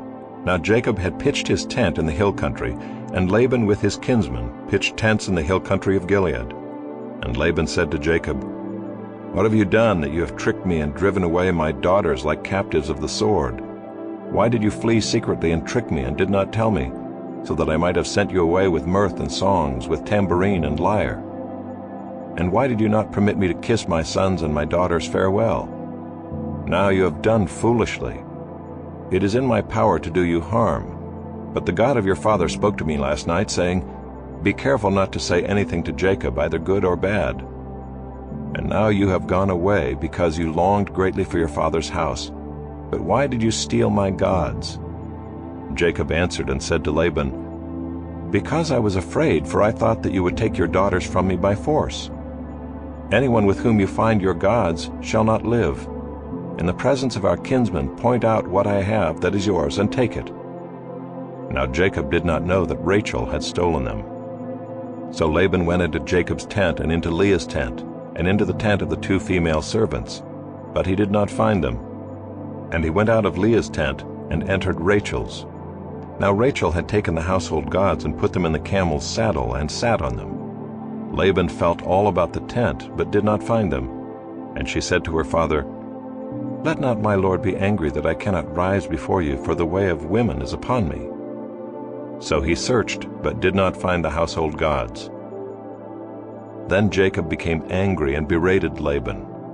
Jacob said to Laban, "What is my offense? What is my sin that you have hotly pursued me? For you have felt through all my goods. What have you found of all your household goods? Set it here before my kinsmen and your kinsmen, that they may decide between us two. These 20 years I have been with you. Your ewes and your female goats have not miscarried, and I have not eaten the rams of your flocks. What was torn by wild beasts I did not bring to you. I bore the loss of it myself. From my hand you required it, whether stolen by day or stolen by night. There I was. By day the heat consumed me, and the cold by night, and my sleep fled from my eyes. These 20 years I have been in your house. I served you 14 years for your 2 daughters and 6 years for your flock, and you have changed my wages 10 times. If the God of my father, the God of Abraham and the fear of Isaac, had not been on my side, surely now you would have sent me away empty-handed. God saw my affliction and the labor of my hands and rebuked you last night." Then Laban answered and said to Jacob, "The daughters are my daughters, the children are my children, the flocks are my flocks, and all that you see is mine. But what can I do this day for these my daughters or for their children whom they have borne? Come now, let us make a covenant, you and I, and let it be a witness between you and me." So Jacob took a stone and set it up as a pillar. And Jacob said to his kinsmen, "Gather stones." And they took stones and made a heap, and they ate there by the heap. Laban called it Jegar-sahadutha, but Jacob called it Gilead. Laban said, "This heap is a witness between you and me today." Therefore he named it Gilead and Mizpah, for he said, "The Lord watch between you and me when we are out of one another's sight. If you oppress my daughters, or if you take wives besides my daughters, although no one is with us, see, God is witness between you and me." Then Laban said to Jacob, "See this heap and the pillar which I have set between you and me. This heap is a witness, and the pillar is a witness, that I will not pass over this heap to you, and you will not pass over this heap and this pillar to me to do harm. The God of Abraham and the God of Nahor, the God of their father, judge between us." So Jacob swore by the fear of his father Isaac, and Jacob offered a sacrifice in the hill country and called his kinsmen to eat bread. They ate bread and spent the night in the hill country. Early in the morning Laban arose and kissed his grandchildren and his daughters and blessed them. Then Laban departed and returned home.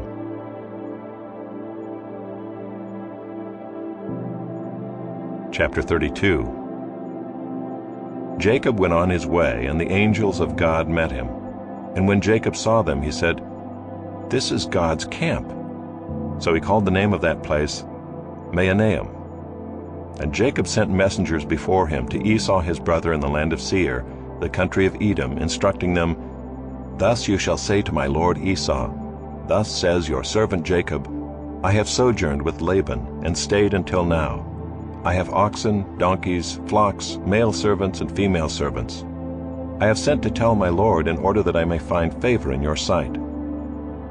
And the messengers returned to Jacob, saying, "We came to your brother Esau, and he is coming to meet you, and there are 400 men with him." Then Jacob was greatly afraid and distressed. He divided the people who were with him and the flocks and herds and camels into 2 camps, thinking, "If Esau comes to the one camp and attacks it, then the camp that is left will escape." And Jacob said, "O God of my father Abraham, and God of my father Isaac, O Lord, who said to me, Return to your country and to your kindred, that I may do you good. I am not worthy of the least of all the deeds of steadfast love and all the faithfulness that you have shown to your servant. For with only my staff I crossed this Jordan, and now I have become 2 camps. Please deliver me from the hand of my brother, from the hand of Esau, for I fear him, that he may come and attack me, the mothers with the children. But you said, I will surely do you good, and make your offspring as the sand of the sea, which cannot be numbered for multitude."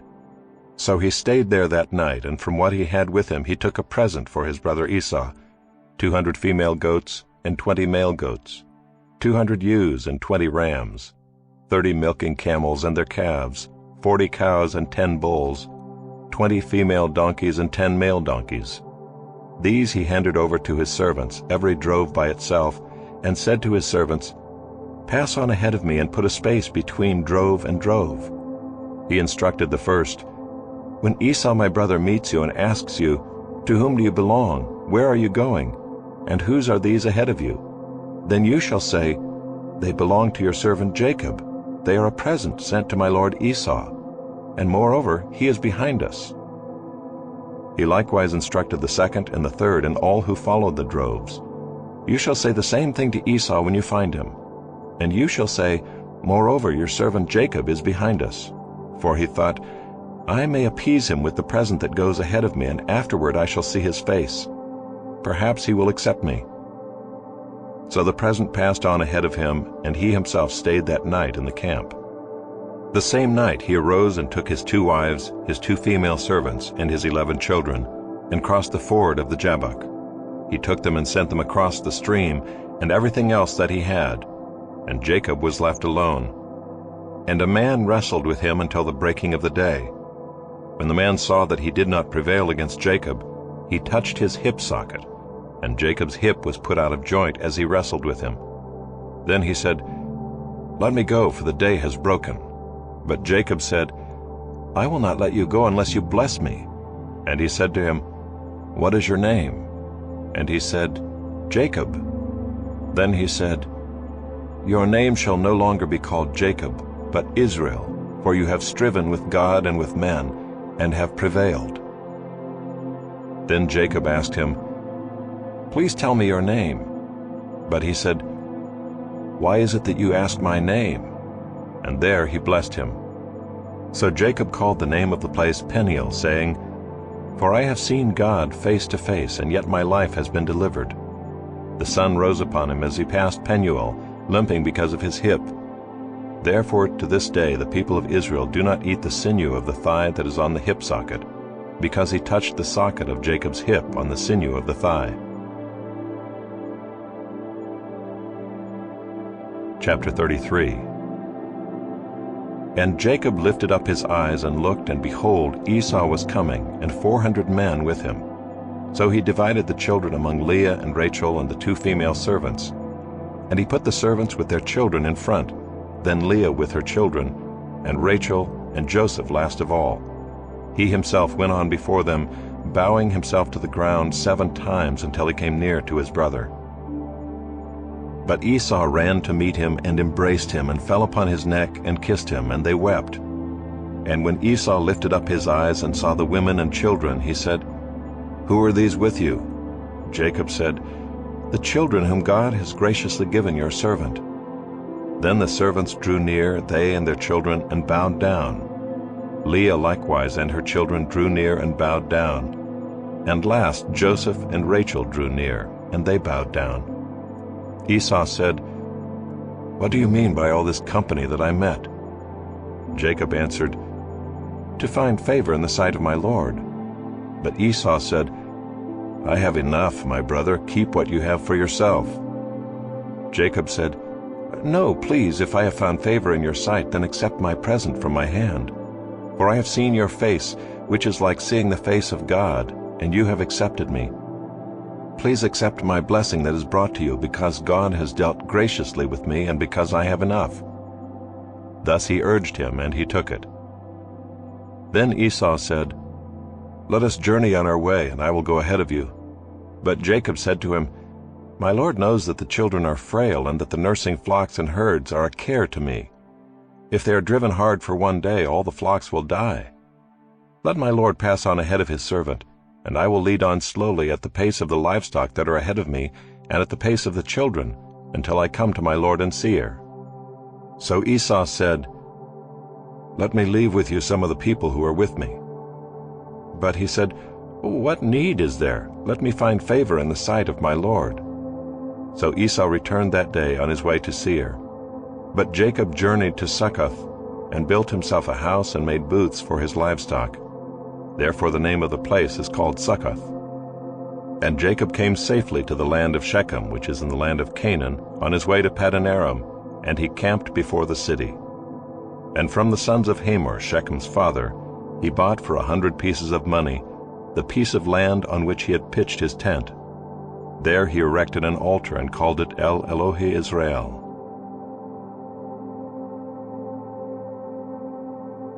Chapter 34. Now Dinah the daughter of Leah, whom she had borne to Jacob, went out to see the women of the land. And when Shechem the son of Hamor the Hivite, the prince of the land, saw her, he seized her and lay with her and humiliated her. And his soul was drawn to Dinah the daughter of Jacob. He loved the young woman and spoke tenderly to her. So Shechem spoke to his father Hamor, saying, "Get me this girl for my wife." Now Jacob heard that he had defiled his daughter Dinah, but his sons were with his livestock in the field, so Jacob held his peace until they came. And Hamor the father of Shechem went out to Jacob to speak with him. The sons of Jacob had come in from the field as soon as they heard of it, and the men were indignant and very angry, because he had done an outrageous thing in Israel, by lying with Jacob's daughter, for such a thing must not be done. But Hamor spoke with them, saying, "The soul of my son Shechem longs for your daughter. Please give her to him to be his wife. Make marriages with us. Give your daughters to us, and take our daughters for yourselves. You shall dwell with us, and the land shall be open to you. Dwell and trade in it, and get property in it." Shechem also said to her father and to her brothers, "Let me find favor in your eyes, and whatever you say to me I will give. Ask me for as great a bride price and gift as you will, and I will give whatever you say to me. Only give me the young woman to be my wife." The sons of Jacob answered Shechem and his father Hamor deceitfully, because he had defiled their sister Dinah. They said to them, "We cannot do this thing to give our sister to one who is uncircumcised, for that would be a disgrace to us. Only on this condition will we agree with you, that you will become as we are by every male among you being circumcised. Then we will give our daughters to you, and we will take your daughters to ourselves, and we will dwell with you and become one people. But if you will not listen to us and be circumcised, then we will take our daughter and we will be gone." Their words pleased Hamor and Hamor's son Shechem, and the young man did not delay to do the thing, because he delighted in Jacob's daughter. Now he was the most honored of all his father's house. So Hamor and his son Shechem came to the gate of their city and spoke to the men of their city, saying, "These men are at peace with us. Let them dwell in the land and trade in it, for behold, the land is large enough for them.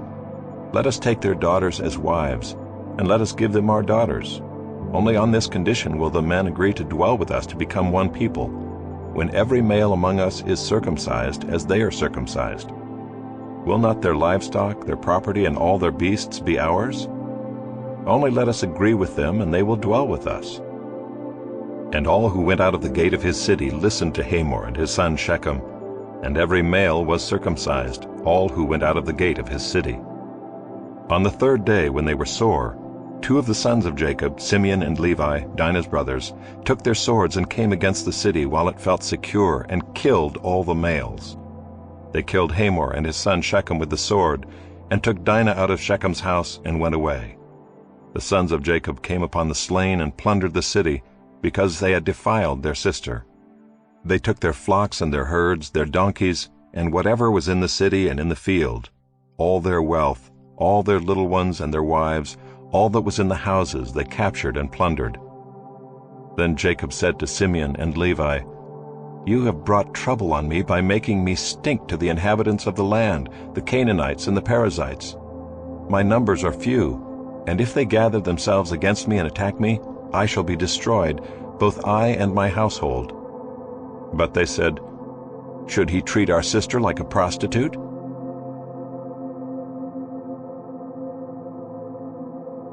Chapter 36. These are the generations of Esau, that is, Edom.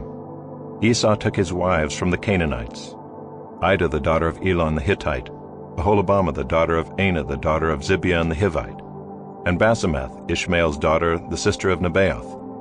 And Ida bore to Esau Eliphaz. Basemath bore Reuel. And Aholibamah bore Jeush, Jalem, and Korah. These are the sons of Esau who were born to him in the land of Canaan. Then Esau took his wives, his sons, his daughters, and all the members of his household, his livestock, all his beasts, and all his property that he had acquired in the land of Canaan. He went into a land away from his brother Jacob, for their possessions were too great for them to dwell together. The land of their sojournings could not support them because of their livestock. So Esau settled in the hill country of Seir. Esau is Edom. These are the generations of Esau, the father of the Edomites, in the hill country of Seir. These are the names of Esau's sons: Eliphaz the son of Ida, the wife of Esau; Reuel the son of Basemath, the wife of Esau. The sons of Eliphaz were Teman, Omar, Zepho, Gatam, and Kenaz. Timnah was a concubine of Eliphaz, Esau's son. She bore Amalek to Eliphaz. These are the sons of Ida, Esau's wife. These are the sons of Reuel: Nahath, Zerah, Shammah, and Mizah. These are the sons of Basemath, Esau's wife. These are the sons of Aholibamah, the daughter of Anah, the daughter of Zibeon, Esau's wife. She bore to Esau Jeush, Jalem, and Korah. These are the chiefs of the sons of Esau, the sons of Eliphaz the firstborn of Esau. The chiefs: Teman, Omar, Zepho, Kenaz, Korah, Gatam, and Amalek. These are the chiefs of Eliphaz in the land of Edom. These are the sons of Ida. These are the sons of Reuel, Esau's son. The chiefs Nahath, Zerah, Shammah, and Mizah. These are the chiefs of Reuel in the land of Edom. These are the sons of Basemath, Esau's wife. These are the sons of Aholibamah, Esau's wife. The chiefs Jeush, Jalem, and Korah. These are the chiefs born of Aholibamah, the daughter of Anah, Esau's wife. These are the sons of Esau, that is Edom, and these are their chiefs. These are the sons of Seir the Horite, the inhabitants of the land: Lotan, Shobal, Zibeon, Anah, Dishan, Ezer, and Dishan. These are the chiefs of the Horites, the sons of Seir in the land of Edom. The sons of Lotan were Hori and Hemam, and Lotan's sister was Timnah. These are the sons of Shobal: Alvan, Manahath, Ebal, Shepho, and Onam. These are the sons of Zibeon: Aiah and Anah. He is the Anah who found the hot springs in the wilderness, as he pastured the donkeys of Zibeon his father. These are the children of Anah: Dishan and Aholibamah the daughter of Anah. These are the sons of Dishan: Himdan, Eshban, Ithran, and Kiran. These are the sons of Ezer: Bilhan, Zaavan, and Achan. These are the sons of Dishan: Uz, and Aaron. These are the chiefs of the Horites, the chiefs Lotan, Shobal, Zibeon, Anah, Dishan, Ezer, and Dishan. These are the chiefs of the Horites, chief by chief in the land of Seir. These are the kings who reigned in the land of Edom before any king reigned over the Israelites. Bela the son of Beor reigned in Edom, the name of his city being Dinhabah. Bela died, and Jobab the son of Zerah of Bozrah reigned in his place. Jobab died, and Husham of the land of the Temanites reigned in his place. Husham died, and Hadad the son of Bedad, who defeated Midian in the country of Moab, reigned in his place, the name of his city being Avith. Hadad died, and Samlah of Masrekah reigned in his place. Samlah died, and Shaul of Rehoboth on the Euphrates reigned in his place. Shaul died, and Baal-Hanan the son of Achbor reigned in his place. Baal-Hanan the son of Achbor died, and Hadar reigned in his place, the name of his city being Pau. His wife's name was Mehetabel, the daughter of Matred, daughter of Mezahab. These are the names of the chiefs of Esau according to their clans and their dwelling places by their names. The chiefs Timnah, Alva, Jetheth, Aholibamah, Elah, Pinon, Kenaz, Teman, Mibzar, Magdiel, and Iram. These are the chiefs of Edom, that is, Esau the father of Edom, according to their dwelling places in the land of their possession. Chapter 37. Jacob lived in the land of his father's sojournings in the land of Canaan. These are the generations of Jacob. Joseph, being 17 years old, was pasturing the flock with his brothers. He was a boy with the sons of Bilhah and Zilpah, his father's wives, and Joseph brought a bad report of them to their father.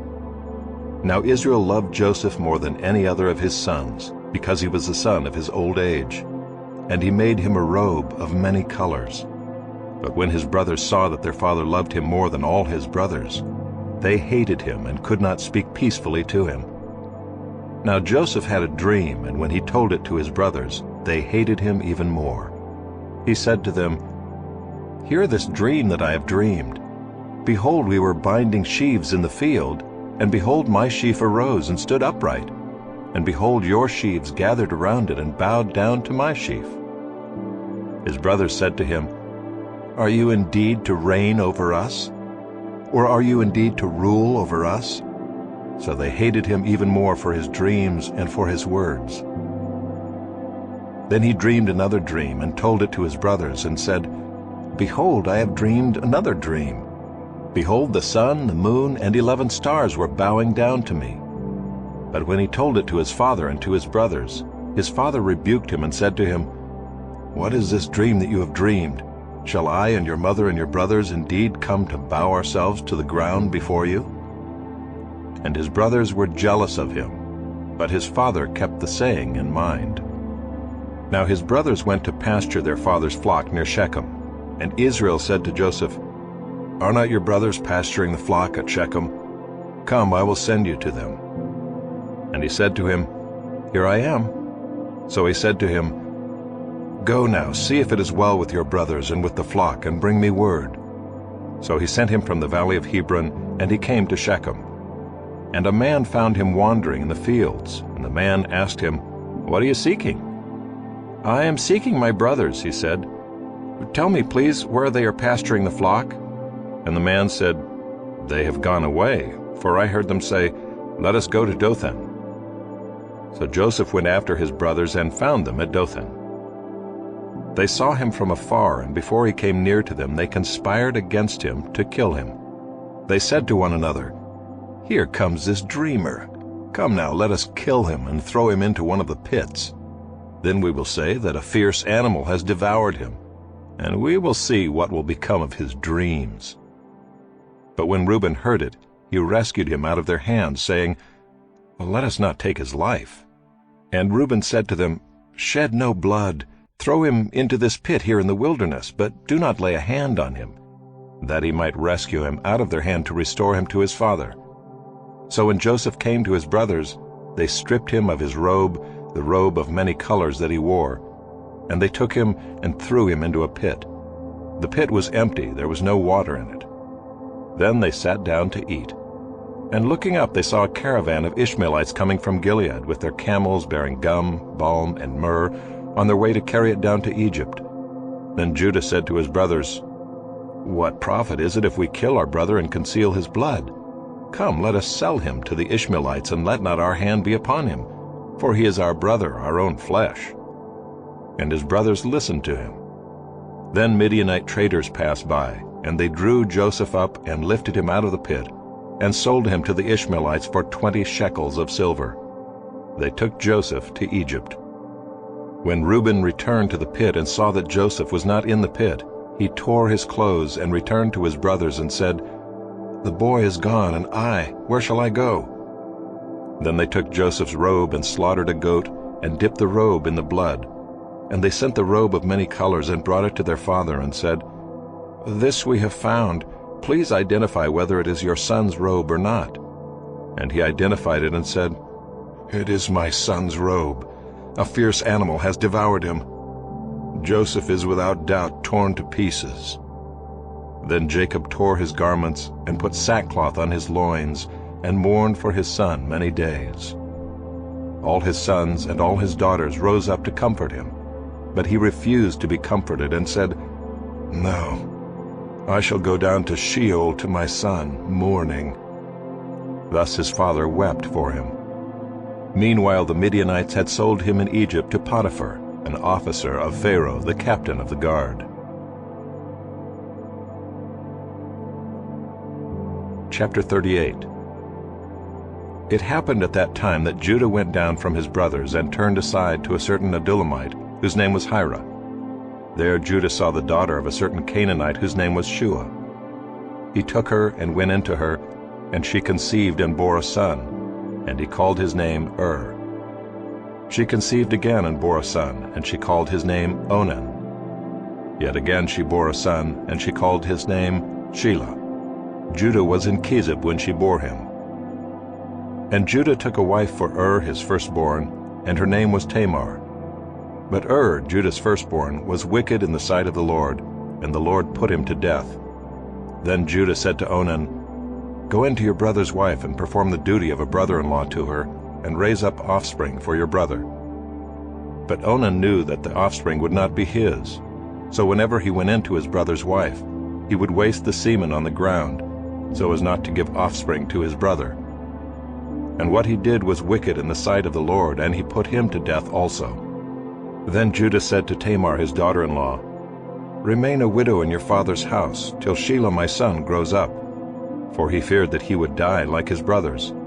So Tamar went and remained in her father's house.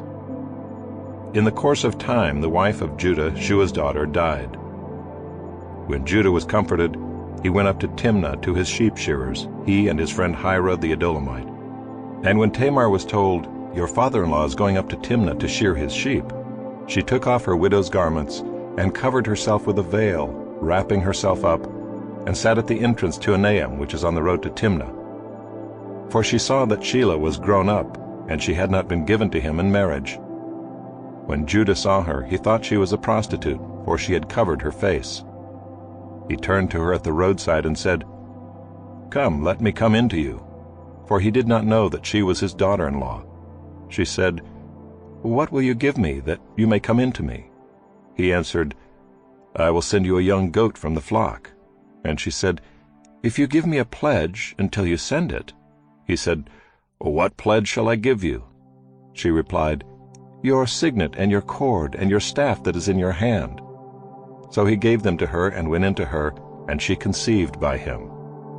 Then she arose and went away, and taking off her veil she put on the garments of her widowhood. When Judah sent the young goat by his friend the Adullamite to take back the pledge from the woman's hand, he did not find her. And he asked the men of the place, "Where is the cult prostitute who was at Enaim at the roadside?" And they said, "No cult prostitute has been here." So he returned to Judah and said, "I have not found her." Also the men of the place said, "No cult prostitute has been here." And Judah replied, "Well, let her keep the things as her own, or we shall be laughed at. You see, I sent this young goat, and you did not find her." About 3 months later, Judah was told, "Tamar, your daughter-in-law, has been immoral." Moreover, she is pregnant by immorality." And Judah said, "Bring her out and let her be burned." As she was being brought out, she sent word to her father-in-law, "By the man to whom these belong I am pregnant." And she said, "Please identify whose these are, the signet and the cord and the staff." Then Judah identified them and said, "She is more righteous than I, since I did not give her to my son Shelah." And he did not know her again. When the time of her labor came, there were twins in her womb. And when she was in labor, one put out a hand, and the midwife took and tied a scarlet thread on his hand, saying, "This one came out first." But as he drew back his hand, behold, his brother came out. And she said, "What a breach you have made for yourself." Therefore his name was called Perez. Afterward his brother came out with the scarlet thread on his hand, and his name was called Zerah.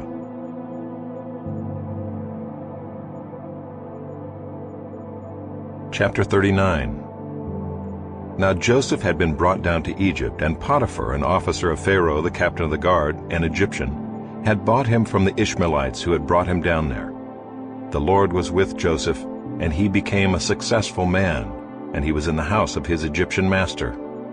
His master saw that the Lord was with him, and that the Lord caused all that he did to succeed in his hands.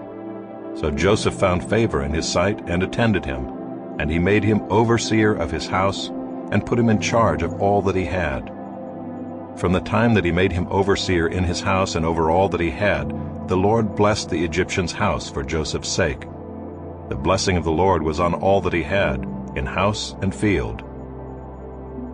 So he left all that he had in Joseph's charge, and because of him he had no concern about anything but the food he ate. Now Joseph was handsome in form and appearance. And after a time his master's wife cast her eyes on Joseph and said, "Lie with me."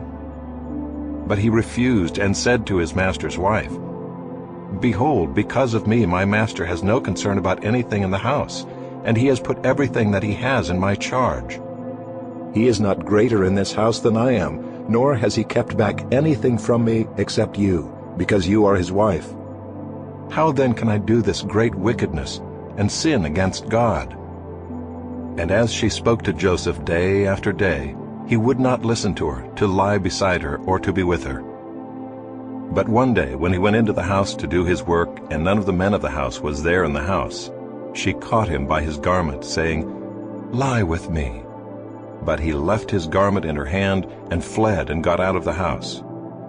And as soon as she saw that he had left his garment in her hand, and had fled out of the house, she called to the men of her household, and said to them, "See, he has brought among us a Hebrew to laugh at us. He came in to lie with me, and I cried out with a loud voice. And as soon as he heard that I lifted up my voice and cried out, he left his garment beside me and fled and got out of the house." Then she laid up his garment by her until his master came home, and she told him the same story, saying, "The Hebrew servant whom you have brought among us came in to me to laugh at me. But as soon as I lifted up my voice and cried, he left his garment beside me and fled out of the house." As soon as his master heard the words that his wife spoke to him, "This is the way your servant treated me," his anger was kindled. And Joseph's master took him and put him into the prison, the place where the king's prisoners were confined, and he was there in prison. But the Lord was with Joseph, and showed him steadfast love, and gave him favor in the sight of the keeper of the prison. And the keeper of the prison put Joseph in charge of all the prisoners who were in the prison. Whatever was done there, he was the one who did it.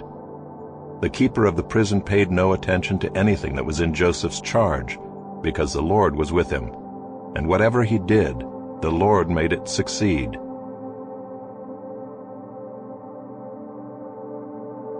Chapter 40. Sometime after this, the cupbearer of the king of Egypt and his baker committed an offense against their lord the king of Egypt. And Pharaoh was angry with his two officers, the chief cupbearer and the chief baker, and he put them in custody in the house of the captain of the guard, in the prison where Joseph was confined. The captain of the guard appointed Joseph to be with him, and he attended them. They continued for some time in custody. And one night they both dreamed, the cupbearer and the baker of the king of Egypt, who were confined in the prison, each his own dream, and each dream with its own interpretation. When Joseph came to them in the morning, he saw that they were troubled. So he asked Pharaoh's officers who were with him in custody in his master's house, "Why are your faces downcast today?" They said to him, "We have had dreams, and there is no one to interpret them." And Joseph said to them, "Do not interpretations belong to God? Please tell them to me." So the chief cupbearer told his dream to Joseph and said to him, "In my dream there was a vine before me, and on the vine there were 3 branches. As soon as it budded, its blossoms shot forth, and the clusters ripened into grapes. Pharaoh's cup was in my hand, and I took the grapes and pressed them into Pharaoh's cup, and placed the cup in Pharaoh's hand." Then Joseph said to him, "This is its interpretation. The 3 branches are 3 days.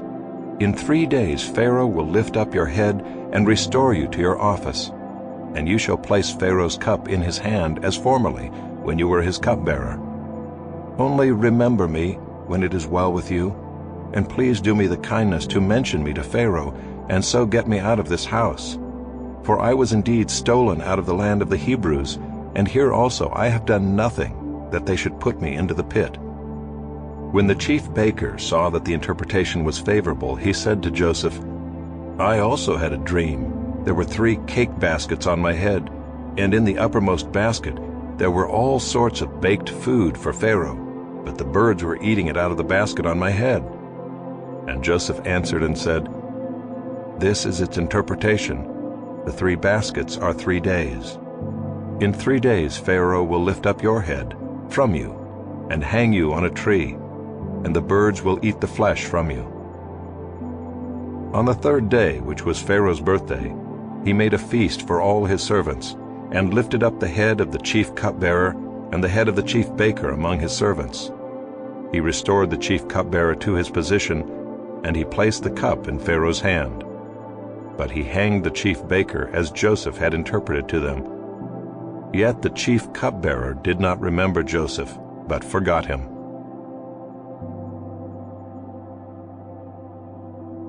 Chapter 41. After 2 whole years, Pharaoh dreamed that he was standing by the Nile. And behold, there came up out of the Nile 7 cows attractive and plump, and they fed in the reed grass. And behold, 7 other cows, ugly and thin, came up out of the Nile after them, and stood by the other cows on the bank of the Nile. And the ugly, thin cows ate up the 7 attractive, plump cows. And Pharaoh awoke. And he fell asleep and dreamed a 2nd time. And behold, 7 ears of grain, plump and good, were growing on one stalk. And behold, after them sprouted 7 ears, thin and blighted by the east wind. And the thin ears swallowed up the 7 plump, full ears. And Pharaoh awoke, and behold, it was a dream. So in the morning his spirit was troubled, and he sent and called for all the magicians of Egypt and all its wise men. Pharaoh told them his dreams, but there was none who could interpret them to Pharaoh. Then the chief cupbearer said to Pharaoh, "I remember my offenses today, when Pharaoh was angry with his servants and put me and the chief baker in custody in the house of the captain of the guard. We dreamed on the same night, he and I, each having a dream with its own interpretation. A young Hebrew was there with us, a servant of the captain of the guard. When we told him, he interpreted our dreams to us, giving an interpretation to each man according to his dream. And as he interpreted to us, so it came about. I was restored to my office, and the baker was hanged." Then Pharaoh sent and called Joseph, and they quickly brought him out of the pit. And when he had shaved himself and changed his clothes, he came in before Pharaoh. And Pharaoh said to Joseph, "I have had a dream, and there is no one who can interpret it. I have heard it said of you that when you hear a dream you can interpret it." Joseph answered Pharaoh, "It is not in me. God will give Pharaoh a favorable answer." Then Pharaoh said to Joseph, "Behold, in my dream I was standing on the banks of the Nile. 7 cows, plump and attractive, came up out of the Nile and fed in the reed grass. 7 other cows came up after them, poor and very ugly and thin, such as I had never seen in all the land of Egypt. and the thin, ugly cows ate up the first 7 plump cows. But when they had eaten them, no one would have known that they had eaten them, for they were still as ugly as at the beginning. Then I awoke. I also saw in my dream 7 ears growing on one stalk, full and good. 7 ears, withered, thin, and blighted by the east wind, sprouted after them, and the thin ears swallowed up the 7 good ears. And I told it to the magicians, but there was no one who could explain it to me. Then Joseph said to Pharaoh, "The dreams of Pharaoh are one. God has revealed to Pharaoh what he is about to do.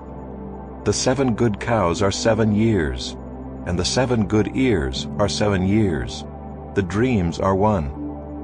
The 7 lean and ugly cows that came up after them are 7 years, and the 7 empty ears blighted by the east wind are also 7 years of famine.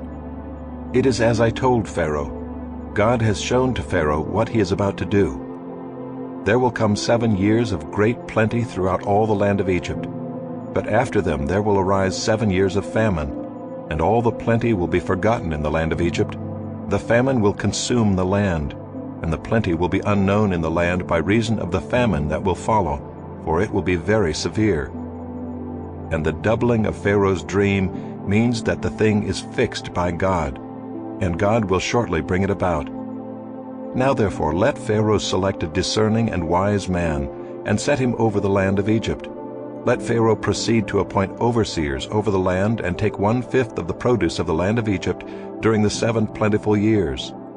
And let them gather all the food of these good years that are coming, and store up grain under the authority of Pharaoh for food in the cities, and let them keep it. That food shall be a reserve for the land against the 7 years of famine that are to occur in the land of Egypt, so that the land may not perish through the famine." This proposal pleased Pharaoh and all his servants. And Pharaoh said to his servants, "Can we find a man like this, in whom is the Spirit of God?" Then Pharaoh said to Joseph, "Since God has shown you all this, there is none so discerning and wise as you are. You shall be over my house, and all my people shall order themselves as you command. Only as regards the throne will I be greater than you." And Pharaoh said to Joseph, "See, I have set you over all the land of Egypt." Then Pharaoh took his signet ring from his hand and put it on Joseph's hand, and clothed him in garments of fine linen, and put a gold chain about his neck. And he made him ride in his 2nd chariot. And they called out before him, "Bow the knee." Thus he set him over all the land of Egypt. Moreover, Pharaoh said to Joseph, "I am Pharaoh, and without your consent no one shall lift up hand or foot in all the land of Egypt." And Pharaoh called Joseph's name Zaphanath-Paneah, and he gave him in marriage Asenath, the daughter of Potiphera, priest of On. So Joseph went out over the land of Egypt. Joseph was 30 years old when he entered the service of Pharaoh, king of Egypt. And Joseph went out from the presence of Pharaoh, and went through all the land of Egypt. During the 7 plentiful years the earth produced abundantly, and he gathered up all the food of these 7 years which occurred in the land of Egypt, and put the food in the cities. He put in every city the food from the fields around it. And Joseph stored up grain in great abundance, like the sand of the sea, until he ceased to measure it, for it could not be measured. Before the year of famine came, 2 sons were born to Joseph. Asenath, the daughter of Potiphera, priest of On, bore them to him. Joseph called the name of the firstborn Manasseh, for he said, "God has made me forget all my hardship and all my father's house." The name of the second he called Ephraim, for God has made me fruitful in the land of my affliction. The 7 years of plenty that occurred in the land of Egypt came to an end, and the 7 years of famine began to come, as Joseph had said. There was famine in all lands, but in all the land of Egypt there was bread. When all the land of Egypt was famished, the people cried to Pharaoh for bread. Pharaoh said to all the Egyptians, "Go to Joseph. What he says to you, do." So when the famine had spread over all the land, Joseph opened all the storehouses and sold to the Egyptians, for the famine was severe in the land of Egypt. Moreover, all the earth came to Egypt to Joseph to buy grain, because the famine was severe over all the earth. Chapter 42. When Jacob learned that there was grain for sale in Egypt, he said to his sons, "Why do you look at one another?" And he said, "Behold, I have heard that there is grain for sale in Egypt. Go down and buy grain for us there, that we may live and not die." So 10 of Joseph's brothers went down to buy grain in Egypt. But Jacob did not send Benjamin, Joseph's brother, with his brothers, for he feared that harm might happen to him. Thus the sons of Israel came to buy among the others who came, for the famine was in the land of Canaan. Now Joseph was governor over the land. He was the one who sold to all the people of the land. And Joseph's brothers came and bowed themselves before him with their faces to the ground. Joseph saw his brothers and recognized them, but he treated them like strangers and spoke roughly to them. "Where do you come from?" he said. They said, "From the land of Canaan to buy food." And Joseph recognized his brothers, but they did not recognize him. And Joseph remembered the dreams that he had dreamed of them.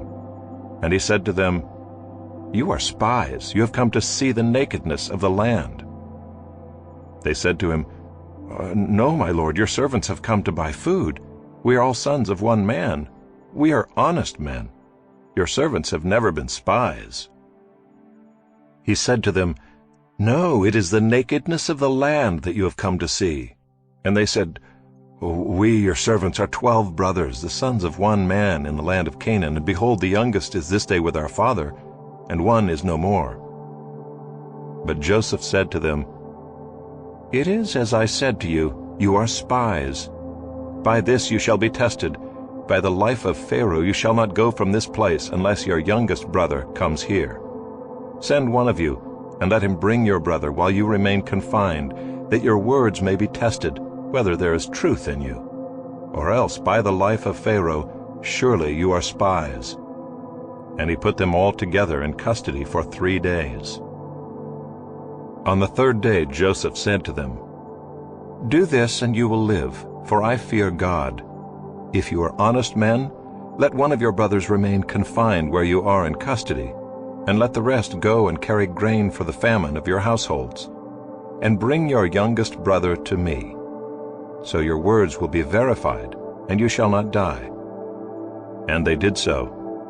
Then they said to one another, "In truth, we are guilty concerning our brother, in that we saw the distress of his soul when he begged us and we did not listen. That is why this distress has come upon us."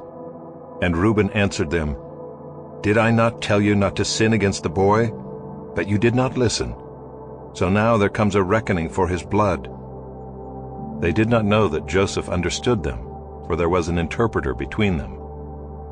Then he turned away from them and wept. And he returned to them and spoke to them. And he took Simeon from them and bound him before their eyes. And Joseph gave orders to fill their bags with grain, and to replace every man's money in his sack, and to give them provisions for the journey. This was done for them. Then they loaded their donkeys with their grain and departed. And as one of them opened his sack to give his donkey fodder at the lodging place, he saw his money in the mouth of his sack. He said to his brothers, "My money has been put back. Here it is in the mouth of my sack." At this their hearts failed them, and they turned trembling to one another, saying, "What is this that God has done to us?"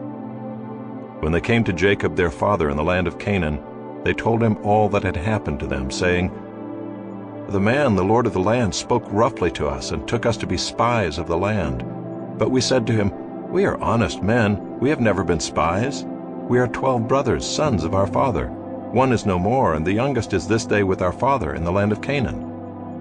Then the man, the lord of the land, said to us, 'By this I shall know that you are honest men. Leave one of your brothers with me, and take grain for the famine of your households, and go your way. Bring your youngest brother to me. Then I shall know that you are not spies, but honest men, and I will deliver your brother to you, and you shall trade in the land.' As they emptied their sacks, behold, every man's bundle of money was in his sack. And when they and their father saw their bundles of money, they were afraid. And Jacob their father said to them, 'You have bereaved me of my children. Joseph is no more, and Simeon is no more, and now you would take Benjamin.' All this has come against me." Then Reuben said to his father, "Kill my 2 sons if I do not bring him back to you. Put him in my hands, and I will bring him back to you." But he said, "My son shall not go down with you, for his brother is dead, and he is the only one left. If harm should happen to him on the journey that you are to make, you would bring down my gray hairs with sorrow to Sheol."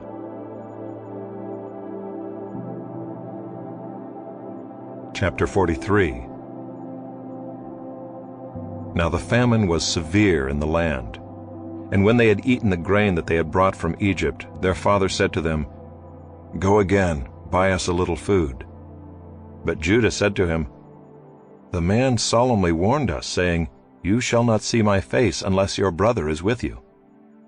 If you will send our brother with us, we will go down and buy you food. But if you will not send him, we will not go down, for the man said to us, 'You shall not see my face unless your brother is with you.'" Israel said, "Why did you treat me so badly as to tell the man that you had another brother?" They replied, "The man questioned us carefully about ourselves and our kindred, saying, 'Is your father still alive? Do you have another brother?' What we told him was in answer to these questions. Could we in any way know that he would say, 'Bring your brother down'?" And Judah said to Israel his father, "Send the boy with me, and we will arise and go, that we may live and not die, both we and you and also our little ones. I will be a pledge of his safety. From my hand you shall require him.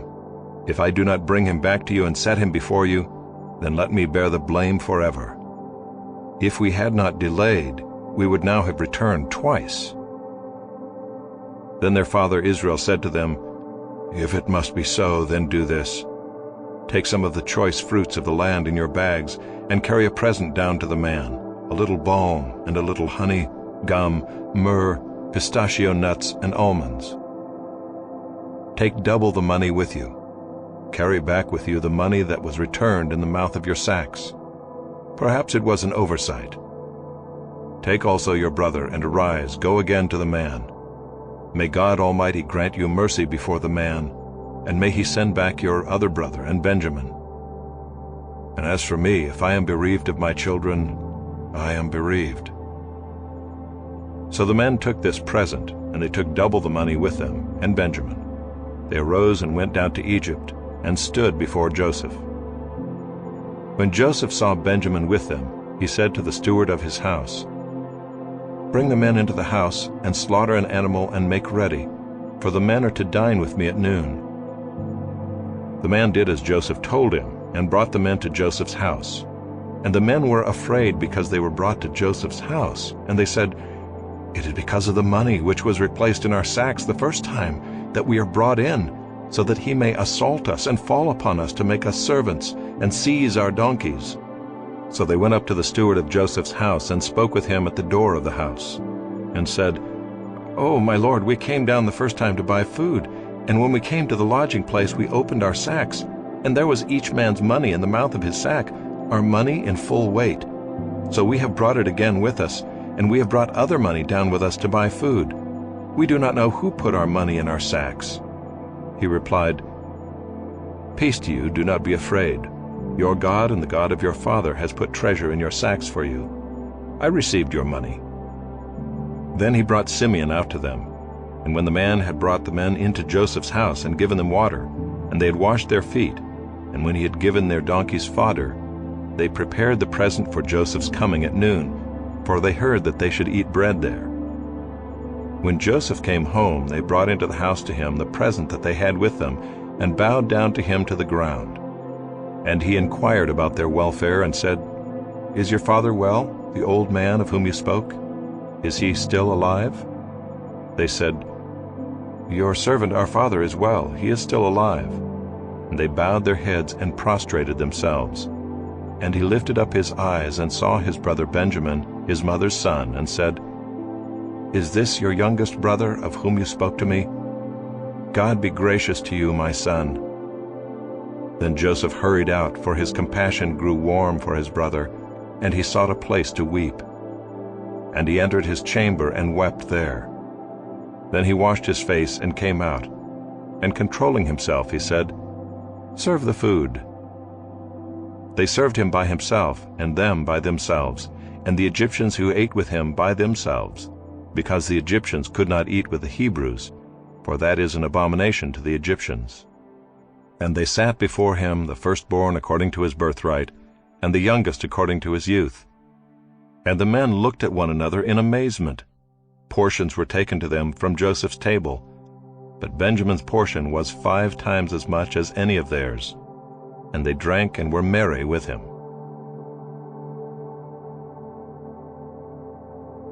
Chapter 44. Then he commanded the steward of his house, "Fill the men's sacks with food, as much as they can carry, and put each man's money in the mouth of his sack, and put my cup, the silver cup, in the mouth of the sack of the youngest, with his money for the grain." And he did as Joseph told him. As soon as the morning was light, the men were sent away with their donkeys. They had gone only a short distance from the city. Now Joseph said to his steward, "Up, follow after the men, and when you overtake them, say to them, 'Why have you repaid evil for good? Is it not from this that my Lord drinks, and by this that he practices divination? You have done evil in doing this.'" When he overtook them, he spoke to them these words. They said to him, "Why does my Lord speak such words as these? Far be it from your servants to do such a thing.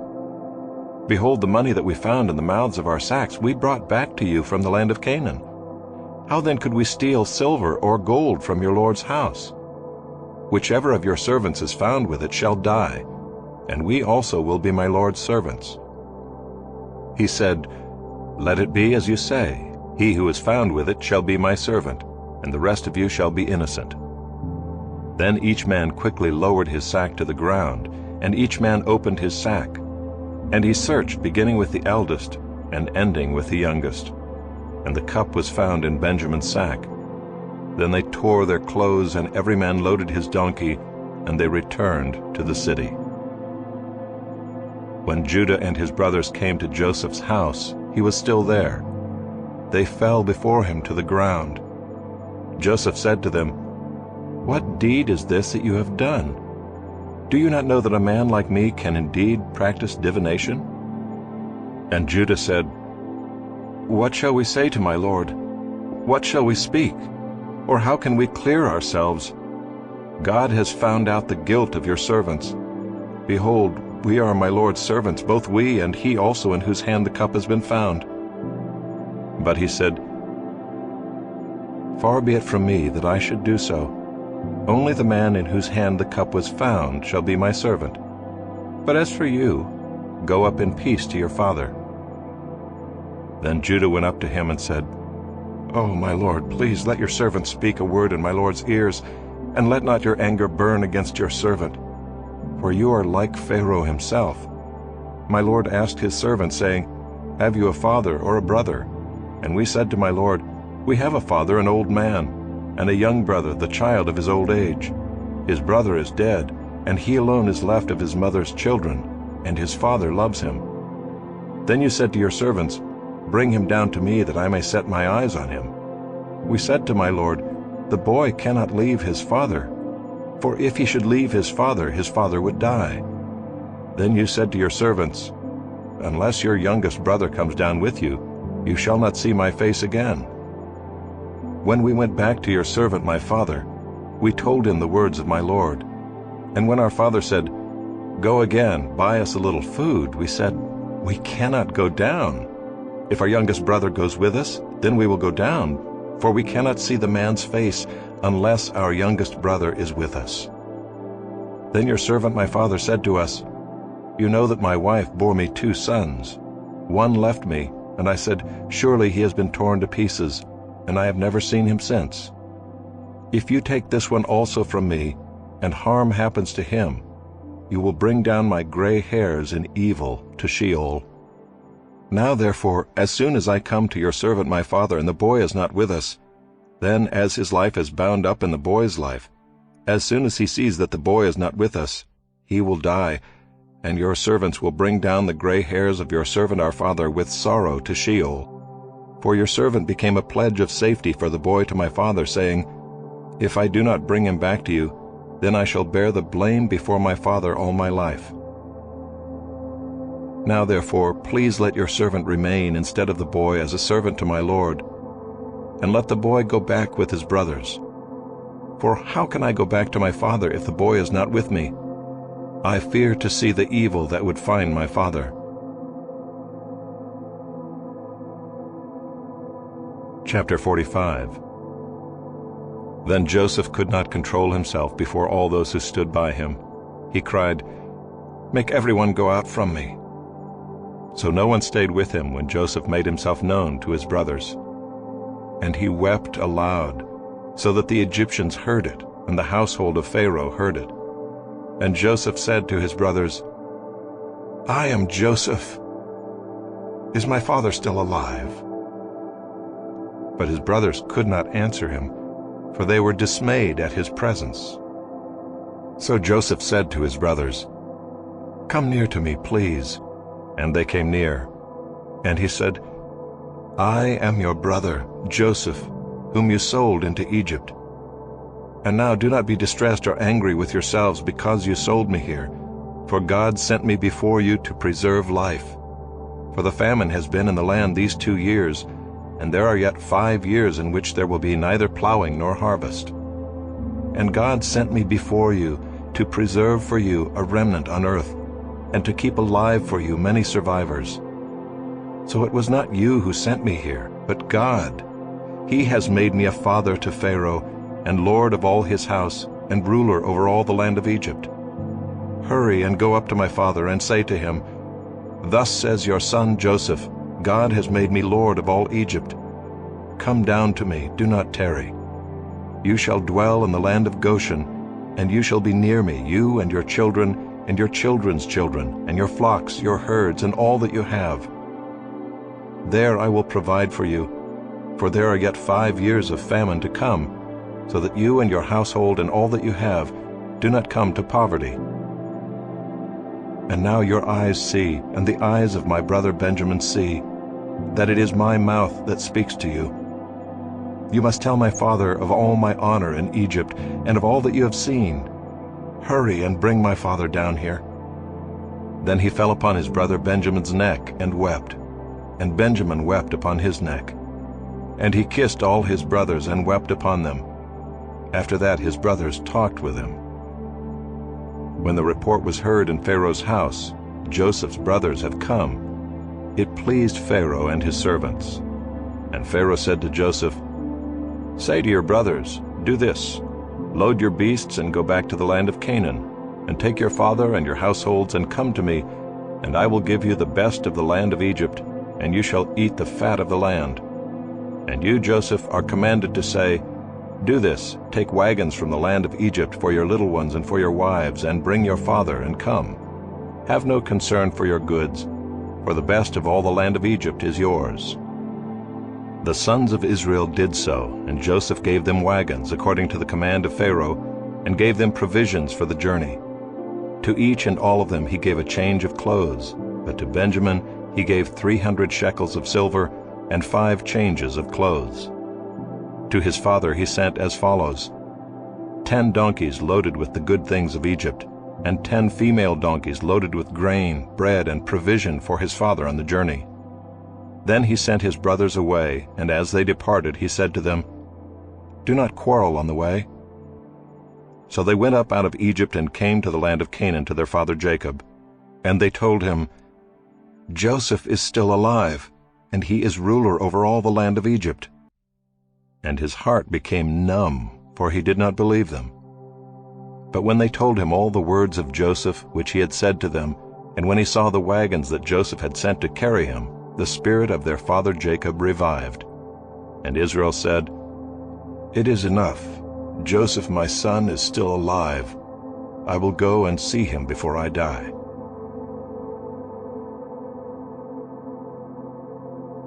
Chapter 46. So Israel took his journey with all that he had, and came to Beersheba, and offered sacrifices to the God of his father Isaac.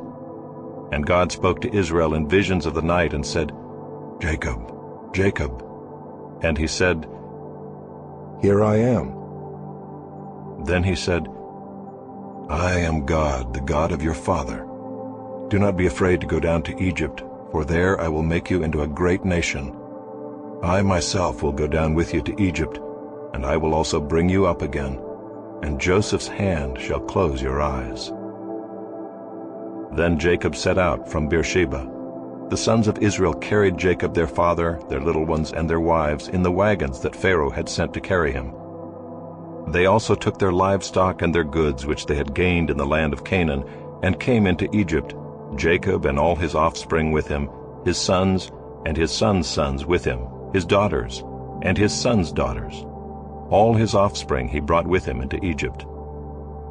Now these are the names of the descendants of Israel who came into Egypt, Jacob and his sons: Reuben, Jacob's firstborn, and the sons of Reuben, Hanok, Palu, Hezron, and Carmi. The sons of Simeon, Jemuel, Jamin, Ohad, Jachin, Zohar, and Shaul, the son of a Canaanite woman. The sons of Levi, Gershon, Kohath, and Merari. The sons of Judah, Onan, Shelah, Perez, and Zerah. But and Onan died in the land of Canaan. And the sons of Perez were Hezron and Hamul. The sons of Issachar, Tola, Puvah, Yob, and Shimron. The sons of Zebulun, Sirad, Elon, and Jaliel. These are the sons of Leah whom she bore to Jacob in Padanaram, together with his daughter Dinah. Altogether his sons and his daughters numbered 33. The sons of Gad, Ziphion, Haggai, Shunai, Ezbon, Eri, Arodai, and Aralai. The sons of Asher, Imnah, Ishvai, Beriah, with Sirah their sister. And the sons of Beriah, Heber and Malchiel. These are the sons of Zilpah, whom Laban gave to Leah his daughter, and these she bore to Jacob, 16 persons. The sons of Rachel, Jacob's wife, Joseph and Benjamin. And to Joseph in the land of Egypt were born Manasseh and Ephraim, whom Asenath the daughter of Potipharah the priest of On bore to him. And the sons of Benjamin, Bela, Becher, Ashbel, Gera, Naaman, Ehi, Rosh, Mupim, Hupim, and Ard. These are the sons of Rachel, who were born to Jacob, 14 persons in all.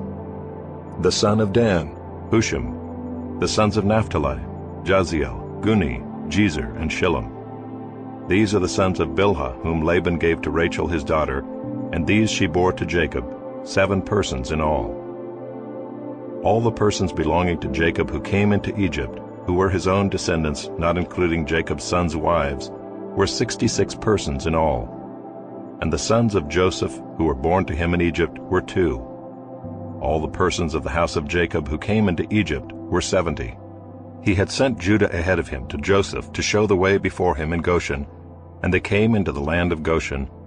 Then Joseph prepared his chariot and went up to meet Israel his father in Goshen. He presented himself to him and fell on his neck, and wept on his neck a good while. Israel said to Joseph, "Now let me die, since I have seen your face, and know that you are still alive." Joseph said to his brothers and to his father's household, "I will go up and tell Pharaoh, and will say to him, My brothers and my father's household, who are in the land of Canaan, have come to me. And the men are shepherds, for they have been keepers of livestock, and they have brought their flocks and their herds and all that they have. When Pharaoh calls you and says, What is your occupation? You shall say, Your servants have been keepers of livestock from our youth even until now, both we and our fathers, in order that you may dwell in the land of Goshen, for every shepherd is an abomination to the Egyptians."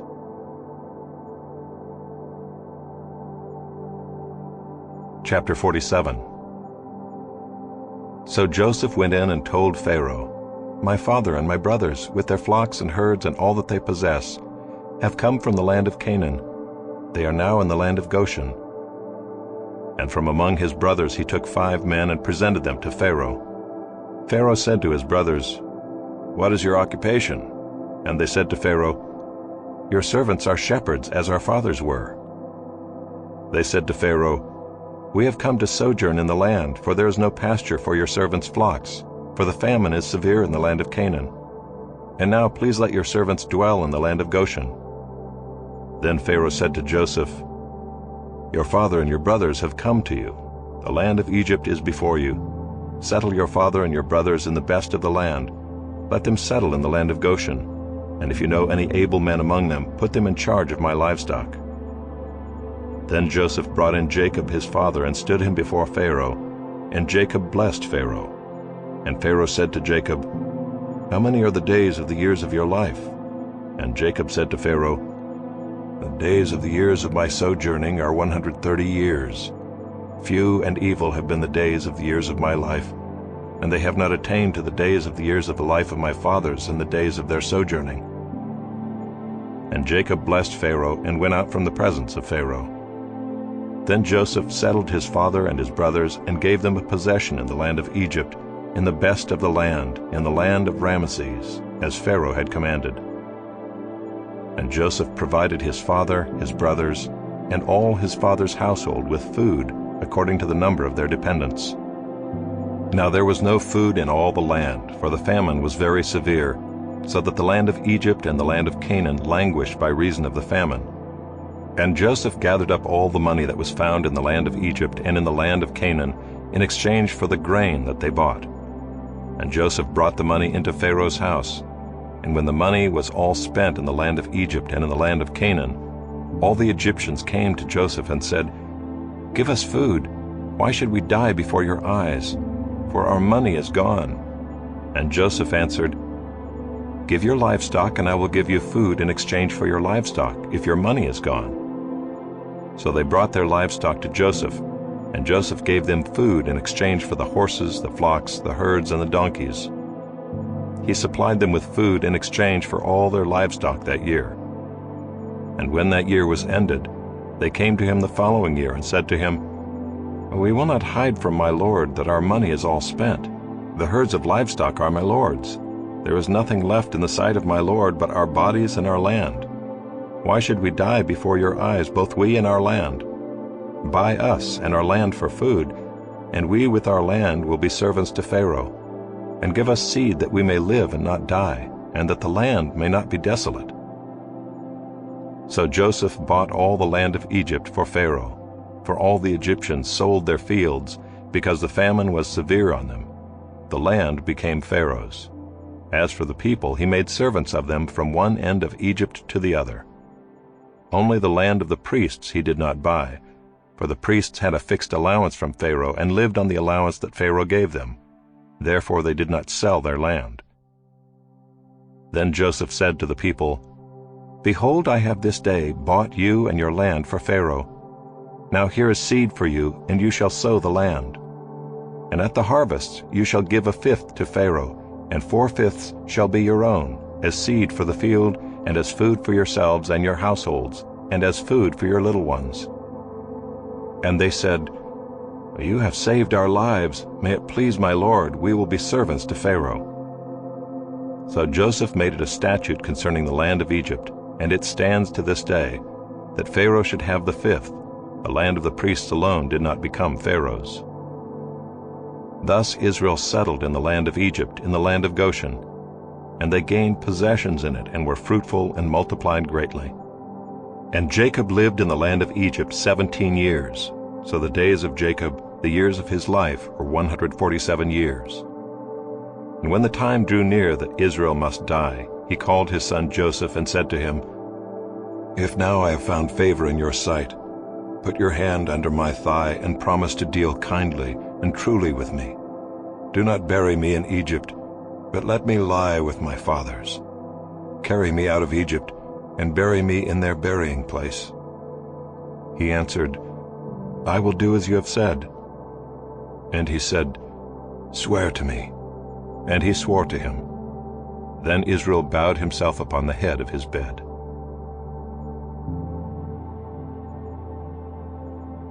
Chapter 48. After this Joseph was told, "Behold, your father is ill." So he took with him his 2 sons, Manasseh and Ephraim. And it was told to Jacob, "Your son Joseph has come to you." Then Israel summoned his strength and sat up in bed. And Jacob said to Joseph, God Almighty appeared to me at Luz in the land of Canaan, and blessed me, and said to me, Behold, I will make you fruitful and multiply you, and I will make of you a company of peoples, and will give this land to your offspring after you for an everlasting possession. And now your 2 sons, who were born to you in the land of Egypt before I came to you in Egypt, are mine. Ephraim and Manasseh shall be mine, as Reuben and Simeon are. And the children that you fathered after them shall be yours. They shall be called by the name of their brothers in their inheritance. As for me, when I came from Paddan, to my sorrow Rachel died in the land of Canaan on the way, when there was still some distance to go to Ephrath. And I buried her there on the way to Ephrath, that is, Bethlehem. When Israel saw Joseph's sons, he said, Who are these? Joseph said to his father, They are my sons, whom God has given me here. And he said, Bring them to me, please, that I may bless them. Now the eyes of Israel were dim with age, so that he could not see. So Joseph brought them near him, and he kissed them and embraced them. And Israel said to Joseph, I never expected to see your face, and behold, God has let me see your offspring also. Then Joseph removed them from his knees, and he bowed himself with his face to the earth. And Joseph took them both, Ephraim in his right hand toward Israel's left hand, and Manasseh in his left hand toward Israel's right hand, and brought them near him. And Israel stretched out his right hand and laid it on the head of Ephraim, who was the younger, and his left hand on the head of Manasseh, crossing his hands, for Manasseh was the firstborn. And he blessed Joseph and said, The God before whom my fathers Abraham and Isaac walked, the God who has been my shepherd all my life long to this day, the angel who has redeemed me from all evil, bless the boys, and in them let my name be carried on, in the name of my fathers Abraham and Isaac, and let them grow into a multitude in the midst of the earth.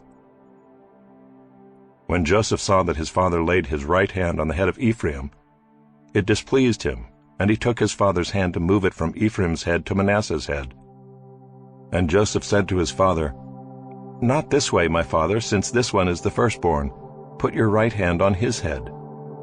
But his father refused and said, I know, my son, I know. He also shall become a people, and he also shall be great.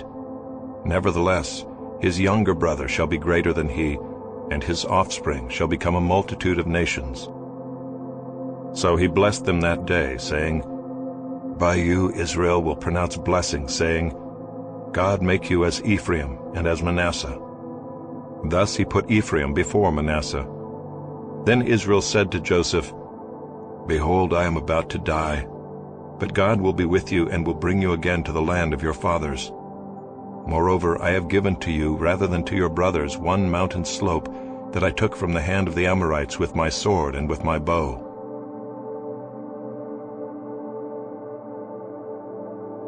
Chapter 49. Then Jacob called his sons and said, Gather yourselves together, that I may tell you what shall happen to you in days to come. Assemble and listen, O sons of Jacob, listen to Israel your father. Reuben, you are my firstborn, my might, and the firstfruits of my strength, preeminent in dignity and preeminent in power. Unstable as water, you shall not have preeminence. Because you went up to your father's bed, then you defiled it, he went up to my couch.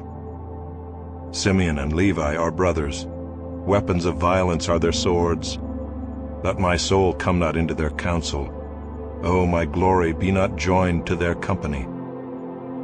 For in their anger they killed men, and in their willfulness they hamstrung oxen. Cursed be their anger, for it is fierce, and their wrath, for it is cruel. I will divide them in Jacob and scatter them in Israel. Judah, your brothers shall praise you. Your hand shall be on the neck of your enemies. Your father's sons shall bow down before you. Judah is a lion's cub. From the prey, my son, you have gone up. He stooped down, he crouched as a lion and as a lioness. Who dares rouse him? The scepter shall not depart from Judah, nor the ruler's staff from between his feet, until tribute comes to him, and to him shall be the obedience of the peoples. binding his foal to the vine, and his donkey's colt to the choice vine. He has washed his garments in wine, and his vesture in the blood of grapes. His eyes are darker than wine, and his teeth whiter than milk. Zebulun shall dwell at the shore of the sea. He shall become a haven for ships, and his border shall be at Sidon. Issachar is a strong donkey, crouching between the sheepfolds. He saw that a resting place was good, and that the land was pleasant. So he bowed his shoulder to bear, and became a servant at forced labor. Dan shall judge his people as one of the tribes of Israel. Dan shall be a serpent in the way, a viper by the path, that bites the horse's heels, so that his rider falls backward. I wait for your salvation, O Lord. Raiders shall raid Gad, but he shall raid at their heels. Asher's food shall be rich, and he shall yield royal delicacies. Naphtali is a doe let loose that bears beautiful fawns. Joseph is a fruitful bough by a spring. His branches run over the wall. The archers bitterly attacked him, shot at him, and harassed him severely. Yet his bow remained unmoved. His arms were made agile by the hands of the mighty one of Jacob. From there is the shepherd, the stone of Israel. By the God of your father who will help you, by the Almighty who will bless you with blessings of heaven above, blessings of the deep that crouches beneath, blessings of the breasts and of the womb. The blessings of your father are mighty beyond the blessings of my parents, up to the bounties of the everlasting hills. May they be on the head of Joseph, and on the brow of him who was set apart from his brothers. Benjamin is a ravenous wolf, in the morning devouring the prey, and at evening dividing the spoil. All these are the 12 tribes of Israel. This is what their father said to them as he blessed them, blessing each with the blessing suitable to him. Then he commanded them and said to them, I am to be gathered to my people. Bury me with my fathers in the cave that is in the field of Ephron the Hittite, in the cave that is in the field at Machpelah, to the east of Mamre in the land of Canaan, which Abraham bought with the field from Ephron the Hittite to possess as a burying place. There they buried Abraham and Sarah his wife. There they buried Isaac and Rebekah his wife. And there I buried Leah. The field and the cave that is in it were bought from the Hittites. When Jacob finished commanding his sons, he drew up his feet into the bed and breathed his last, and was gathered to his people.